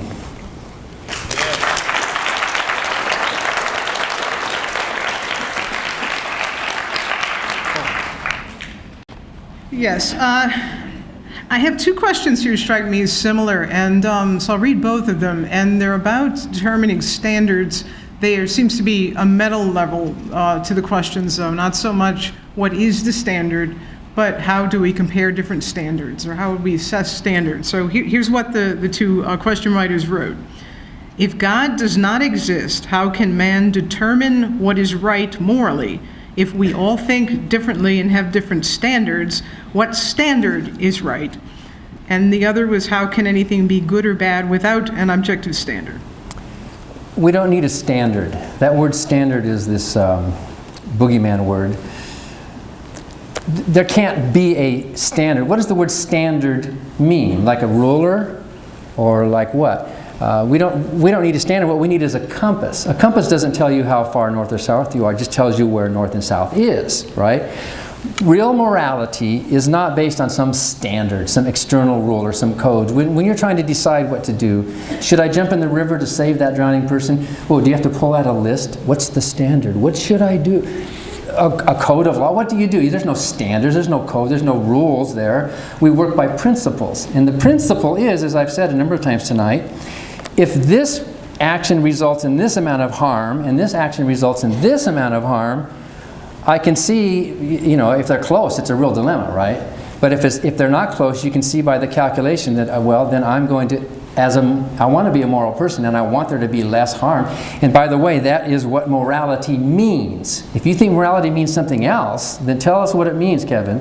If morality means something other than trying to make this a better place with less violence and less harm in it, then if your intention is to pick that, even if you are not as informed as you should have been or could have been, but if that's your intention, even in a court of law, we look at intention to see, even if you end up with a worse result than you want, it is your intention that matters. You can be called a moral person. You don't have to be. Some people are not, and we lock them up. But morality basically means, if you want to be moral and ethical, try to pick the path that results in the least amount of actual harm in the real world.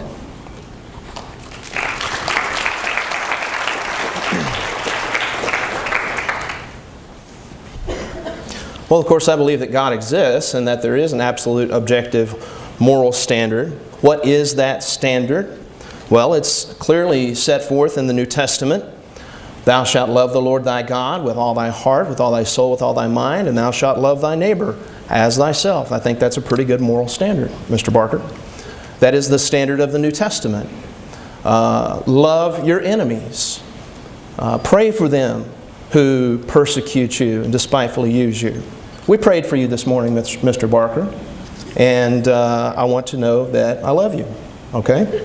Now, I'm living by my standard, and Mr. Barker wants to know what my standard is. I just gave it to him. But I would like to also point out that he has no standard for what Christianity is or means. In a previous speech of his, he said that anyone who professes to be a Christian is a Christian. Well, now, that can't be the case. It's not the case that anyone who professes to be a Christian is a Christian. Christians have a standard by which they live, and that standard is the New Testament. And so, not anyone can just stand up and say, I'm a Christian, simply because I say I'm a Christian. It does matter what you do and how you act. I agree with that.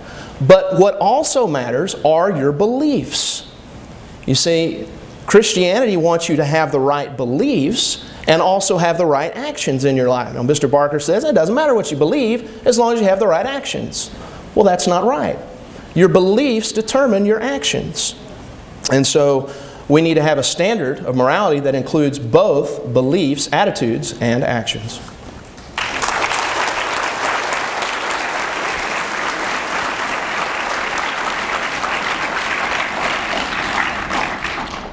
I just reshuffled the questions because there's another thing in the stack that follows upon this topic. And although the author didn't direct this to Mr. Collie, it appears to be, and it's his turn to speak first. And here's the I'm going to read two related questions. Seem to be asking the same thing but using different examples. What do you say in defense of the harm done by Christians, crusades, persecution of scientists, Galileos in parentheses, and the other writes, now it is fair to talk about the death of so many people by the hands of atheists. America is based on or started up with Christianity, but how about the millions who were killed by the hands of Christians in slavery? Jesus says, love one another. What happened to that scripture then? Where were they? How can we claim a God with acts like this? Oh, that last bit's so tiny, I'm not sure I'm reading it correctly. So,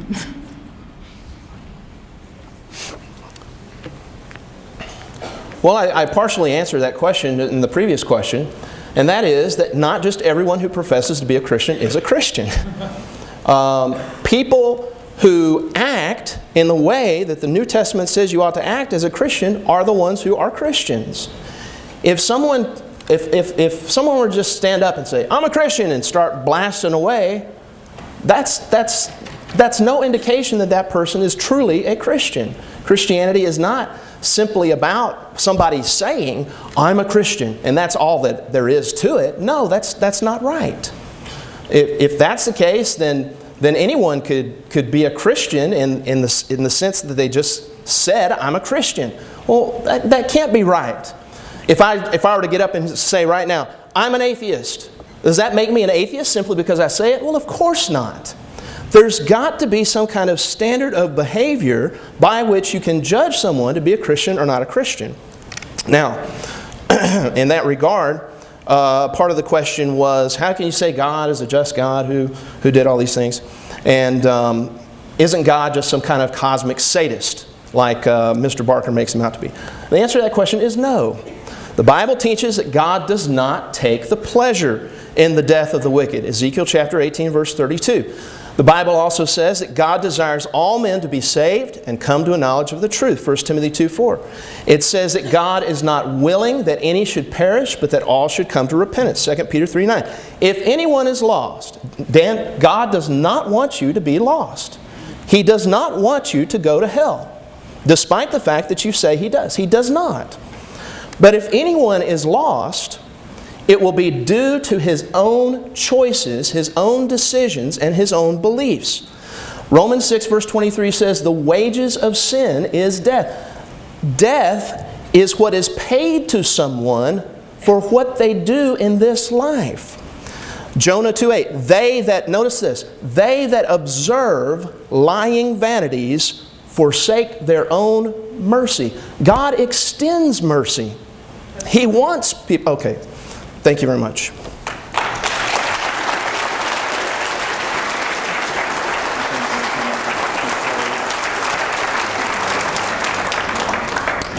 Was Martin Luther a Christian? No.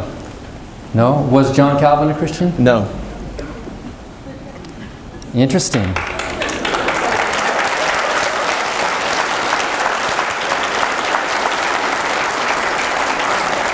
Are there any Calvinists in this audience tonight who disagree? I'm sure there are. Christianity, of course, is made up of a bunch of splinter groups. They can all open the Bible and prove to you that they have the right one. But Kevin I actually think Martin Luther and John Calvin were good Christians because the Bible does demand the death penalty for blasphemy. Blasphemy is a capital crime within the Bible. And Martin Luther and John Calvin maliciously had people killed for the crime of blasphemy. So maybe your definition of Christian is so narrow that there's only two of you in the world. I don't know. But yes, anyone who calls himself is, for demographic reasons, that was my quote, for demographic reasons, anyone who calls themselves a Christian is a Christian. Anyone who calls themselves a Hindu, even though they might not ascribe to all Hinduism. Anyone who calls himself a Buddhist, although they may not subscribe to the same, they are Buddhists. Hitler did not call himself an atheist. Hitler called himself a Christian. He was a horrible Christian. He was a lousy Christian. But the point is, he was not an atheist. He believed in God and he credited Jesus. I know he was not your kind of Christian, and you would not think he went to heaven, went to hell. But you seem to be thinking that I should be afraid of this God. This God that you believe in does not exist, Kevin. It is a delusion.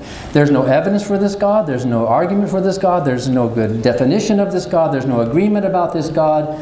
There's no need for the belief in this God. We can live a much better life, a much simpler life, free from judgment and threats of heaven and hell, by accepting the fact that we are all animals living, which is actually higher than thinking that we are creations of God. And it actually does more honor to our species to acknowledge who we are as human beings.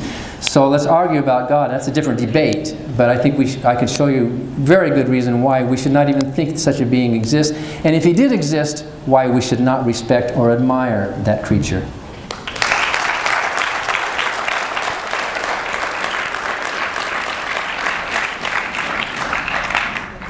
In case anyone has been monitoring me, since Mr. Collie overtime by 10 seconds, I gave an additional 10 seconds to Mr. Barker on that question. It did turn out even. The next question was directed to Mr. Barker. It says, if according to Mr. Barker, less harm equals good, then someone who only beats a child is good compared to someone who murders a child. Is this correct? Where does the standard of good begin and end? Is one of these more moral than the other? I think that's all. Well, again, there's no standard of good. It's a compass. If I were given a choice of murdering a child or beating the child, which one would I take? If that was my only two options, which one would you take? If those were your only two options. And if you don't do it, the child's going to die. Right? Of course you would beat the child. You would be saving that child's life by beating it. Is that so hard to figure out? If that's the choice. Of course, life doesn't usually come down to those kinds of choices, does it? Usually life is, much less emergency than that. But if you create these hypothetical situations, we would all be uncomfortable in some of these weird, Ayn Rand even talked about that. We don't live our daily lives by these extreme philosophical hypotheticals. We live our daily lives pretty much, in the middle area. But yes, beating that child would be the moral thing to do in context. Of course, compared to not beating, if my choice was beating and not beating, well then don't beat, because beating causes harm, right? It's that simple. If I got one of my hands is in an oven, right? And another hand's in a refrigerator, and I know this one's hotter than this one, do I need to know how much hotter it is? Do I need a standard? Do I need to have a measurement system? Do I need to know, wait a minute, well, what am I going to do? If I stick my hand into a flame, do I think, that heat is doing damage to the cells of my hand, and that would threaten the likelihood of my survival of the entire organism. It would be rational for me to withdraw my hand from that flame, wouldn't it? Is that what we do? By nature, we recoil from harm. That's what we are. We are natural organisms. We don't have to think about that. We don't have to think, is it good to beat a child? It would only be good in a situational context. Situational morality is the only kind of meaningful morality that any of us could ever have. Absolutistic morality is meaningless and pointless, because what does it mean, love your neighbor? What does that actually mean? You might think it means one thing. You might think it means preaching at them. You might think it means converting them to Islam. You might think it means something else. But I think it means treating them in a way that their life has less violence and more beauty within it.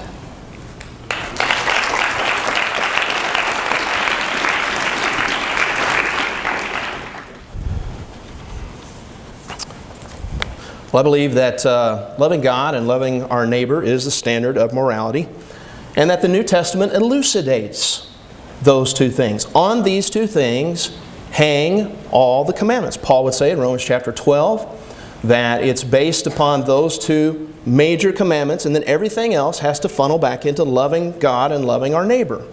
And there's other things the New Testament says besides those two things that fleshes out what that means. And so we need to study all of the New Testament. Now, I think it's interesting that Mr. Barker in this debate has been the one who's saying you don't have to think. Now, usually he criticizes Christians for not thinking and not using reason, but I've used reason today. But he says in an ethical situation you don't have to think, you just react to it. Well, Mr. Barker, that's out of character for you. I believe you should think. You need to think about ethics and the situations that you're possibly going to be in, so that when you get into those situations, you know what you're going to do. Now, his philosophy is just don't think, just react. Well, that's a horrible ethical standard. If that's the way you really believe, that's terrible. You should think about these things. Why believe in God if there's no evidence? Well, why believe in dark matter or dark energy if there's no evidence for that? The evidence is not empirical. The doctrine that all knowledge proceeds from empirical truth is itself not empirically verifiable. You can't empirically verify the statement, all knowledge is empirical. You can't verify that empirically. And so some things are not empirically verifiable.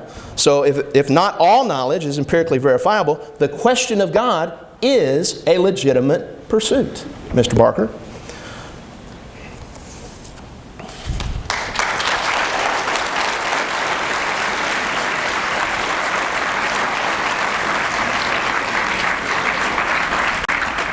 I'm going to read it as written and then suggest one alteration in it. The person wrote, "Why do we give the moral lessons of religious texts more validity than secular books that can also teach moral lessons?" And what I would suggest is, rather than the phrase secular books, simply other books that are not scriptures, I suppose.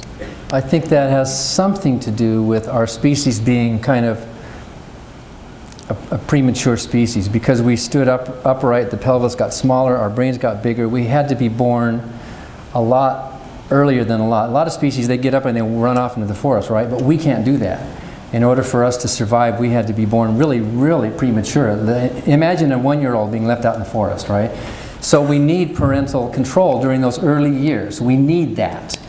And so eventually the child grows up and becomes an adult, and you don't have to tell them, don't run out in the street. You don't have to hold their hands. But I think a lot of human beings on this bell curve still hanker after that time when there was the father figure telling them what they must do. Here's how you can be good. Obey my rules.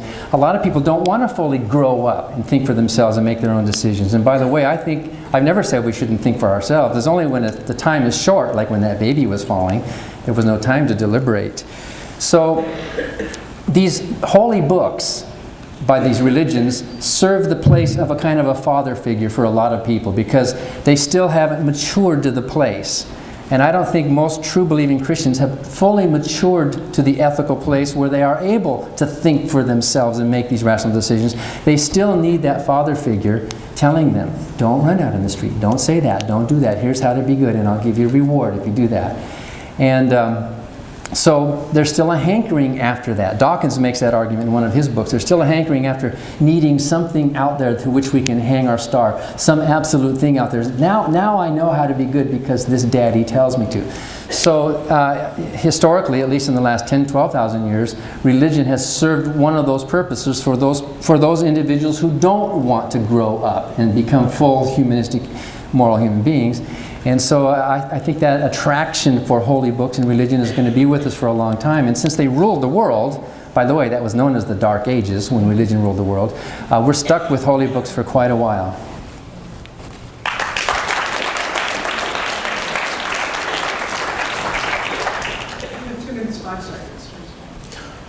I would like to say that if you're an atheist, or if you're an agnostic, or a skeptic, you're not a Christian, give the Bible a fair hearing, at least as much as you give any secular work a fair hearing. Don't come at the Bible with prejudice and partiality. Look at it, just look at it like you would at any other secular book.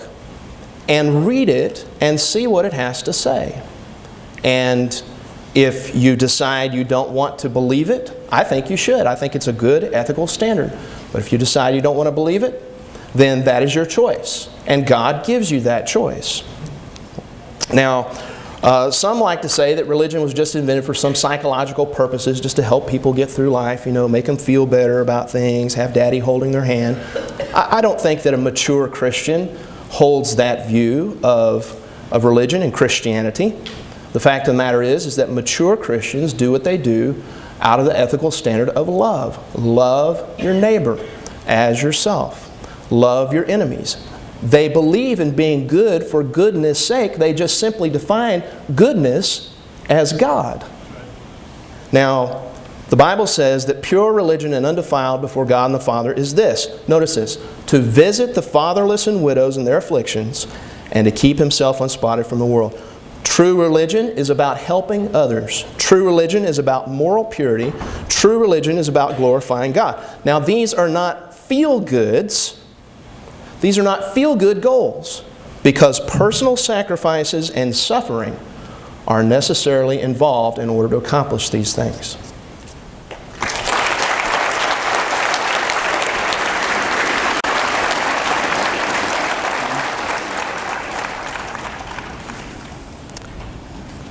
Kevin asked us to read the Bible for ourselves and see what it says. Well, thank you very much. I have done that. I've done that a lot. I preached it. I lived it. And I continue to read the Bible. In fact, I have friends who say reading the Bible is what turned them into atheists. Mark Twain said, it's not the parts of the Bible that I don't understand that bother me. It's the parts that I do understand. If you're reading the Bible as a loyal member of the church, of course you're going to spin it. Of course you're going to, make it, because it's your God, it's your Jesus. You love this Jesus. Of course you're going to read it favorably to you and your position. But if you're outside the system, and John Loftus is a former minister like me, who's now an atheist, who developed what he calls the outsider test, the same test you would apply to Islam, to the Quran, the same test you would apply to the Book of Mormon, or maybe there's some Mormons here, but to any other book, the same test you would apply to that, I would challenge you to do the same thing with the Bible. I read the Bible a lot. For example, in Matthew chapter 9, verse 12, Jesus said something that I think is actually kind of good. I think it's kind of interesting, and he might have been talking about us atheists here. Jesus said, "They who are whole don't need the doctor. It's only people who are sick who need the doctor." Remember that verse? So, in order to come to Christ, you have to view yourself as sick. You have to view yourself as in need, as a sinner, or as lacking, or as, if it's not original sin, whatever you call it, whatever it is, if you call it original sin or not, whatever it is that is sending me to hell for having the arrogance not to love the God that you pretend to love. And by the way, I've already said I would go there proudly in that case. But whatever it is, Jesus said that you believers are sick. But he said those who are whole don't need the doctor. And I think we could say he was talking about us atheists. We are not sick. We don't view ourselves as sinners. We don't view ourselves as something wrong with us. A friend of mine, Daniel Everett, who was the missionary to the Amazon, the Piraha tribe, who we just heard speak last week, he went down there to convert this tribe to Christianity. They had never had a single convert, and they finally had one convert. You know who it was? It was him. He converted to atheism when he met these loving, good people down there who they didn't see themselves as sick. They weren't standing on the bank saying, "Please save us and bring us your Christian civilization." They thought he was coming to them to get what they had to offer him, and that's what happened. He's a happy atheist now, realizing that you can live a good, happy, meaningful, moral, loving life without believing in a supernatural being. So, salvation, according to most religions and according to most Christians, salvation is a kind of cure. Like if you go to the doctor to be cured, there's something wrong with you, right? So you go to the physician, like Jesus said, only those who are sick. But I think salvation is a solution of a problem of its own making. It's a religious solution to a religious problem. It's like a doctor running around cutting people with a knife in order to sell them a Band-Aid, right? How much respect should we have for that? The Christian system demeans us. The Christian system has got everything upside down. It puts us down. We are damned. We are going to be judged, but we need to go to the doctor to get fixed. But I think a lot of us realize we're not sick already. If salvation is being cured of the sickness, then in a sense we atheists are saved because we don't have it. If salvation is the cure, then atheism is the prevention. Just don't buy into that book. And why that book? Why that book of all books? It was written by human beings. Human beings make mistakes. Human beings have agendas. The Bible has errors and contradictions and scientific inaccuracies and historical anachronisms. It is filled with all sorts of unbelievable stuff in it. Why? Why pick that book? There is no book that all humanists would follow. I think we would just follow a simple principle of kindness and reason. Do think about your actions. Do think about how your actions will result in more or less harm in the world. And as I said earlier, I think the world would be a much better place with less violence and more understanding if people were judged not by their beliefs, not by what they claim to believe or follow, or not whether they say they love God above all, but if people were judged by their actions. Judging people by their actions is the only way to truly be moral. Thank you.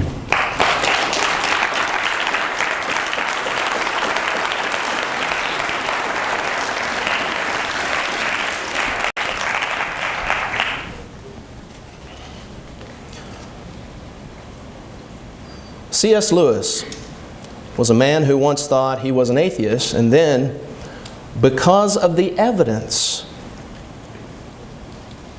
he renounced his atheism and became a theist. Now, simply because someone becomes an atheist, because they've been a Christian, or because they become a theist because they've been an atheist doesn't prove anything. It's about the evidence and reasoning about the evidence to determine what is right and what is wrong. Now, Mr. Barker, I believe, has mischaracterized Christianity and the Bible in a lot of ways. He mischaracterizes his own ethical system, in fact. In Ethics Across the Curriculum, a practice-based approach by Michael Boleyn and James A. Donahue, they say this, quote, "Utilitarianism is a theory about ethics which says that, in fact, considerations of consequences are more than one feature of ethical thinking, they are the whole of it. In general, utilitarian thinking says those acts are right which bring about the greatest good for the greatest number of affected parties in the action, or which minimize the harms to others." Now, Mr. Barker, by the textbook definition, you are a utilitarian ethicist. And that's an important point to realize. Now, in closing this evening, I would like to thank everyone for being here and just reiterate that I love each and every one of you who are here today. I was at Chick-fil-A a couple of days ago, and I got out 5 ketchup packets. And I looked down at those ketchup packets and said, now why did I get out 5 ketchup packets? Just kind of randomly, instinctively. Now, Mr. Barker's answer to that question would be something like this. Well, you got out 5 ketchup packets because evolution gave you 5 fingers. And subconsciously, you're reasoning within your mind that because you have 5 fingers, you need to get 5 ketchup packets. That's more or less what evolution says. That's the psychological theory. It's ridiculous. But that's what Mr. Barker says. That's the psychological theory of evolution. Can I get another minute for interruption? Now, either atheism or theism is true. It cannot be both. It must be one or the other. And atheism holds no moral authority to tell anyone how to behave. It says you can create your own purposes in life. You can be whatever you want to be. If I want to be a Christian in this life, then I can be a Christian. And Mr. Barker has no moral authority to condemn that. But it also, Christianity is about transcendence. So when I look at those 5 ketchup packets, I ask myself another question. How is it that I know that I have 5 fingers? How is it that I know that I have 5 ketchup packets? A monkey wouldn't look at his fingers and say, aha, I've got 5 fingers. Humans are different from animals. They are transcendent. And they are above and beyond the deterministic forces of this world. Mr. Barker said, I believe in real freedom, but freedom is an illusion. I don't know how that works, but it's contradictory. Atheism says there's no absolute standard. There's no freedom. There's no justice for the wicked. There's no hope. You're just a slave to your appetites. It offers a sensual, carnal, selfish love versus an absolute, selfless love. There's no ultimate purpose of life. In fact, atheism says life is just an absurd, brute fact, a cruel cosmic joke.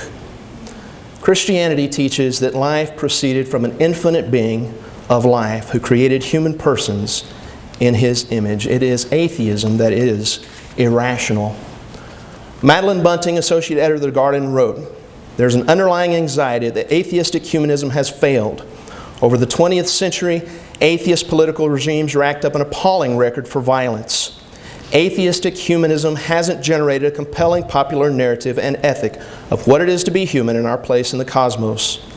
Where religion has retreated, the gap has been filled with consumerism, football, strictly come dancing, and a mindless absorption in passing desires. Now, I do not believe in the God that Dan Barker criticizes. His God is a straw man God. I believe in a consistent God, a transcendent God who is infinite in all of His attributes. He is, to some degree, mysterious as well.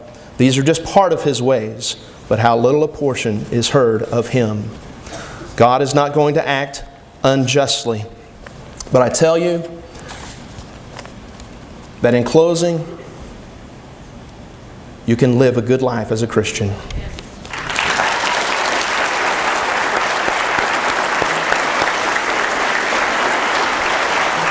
Hey, thank you much. You're a good guy.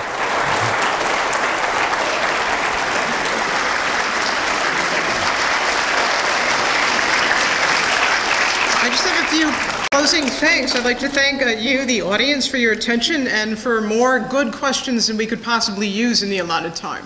It's very hard to select which ones to ask the speakers. Second, I'd like to thank the speakers themselves for their time and effort on this debate, not just in planning it, but in their presentations tonight. And finally, I think we need to thank the student organizations and their representatives who planned in the event and screened the questions.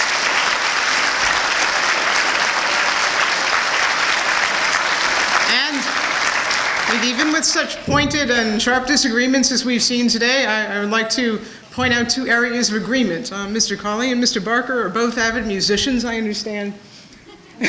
And the student organizations at least agreed that it would be a good thing if they presented a good discussion of this event to the community of Texas State. So thank you all very much. Good night.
This is a production of World Video Bible School.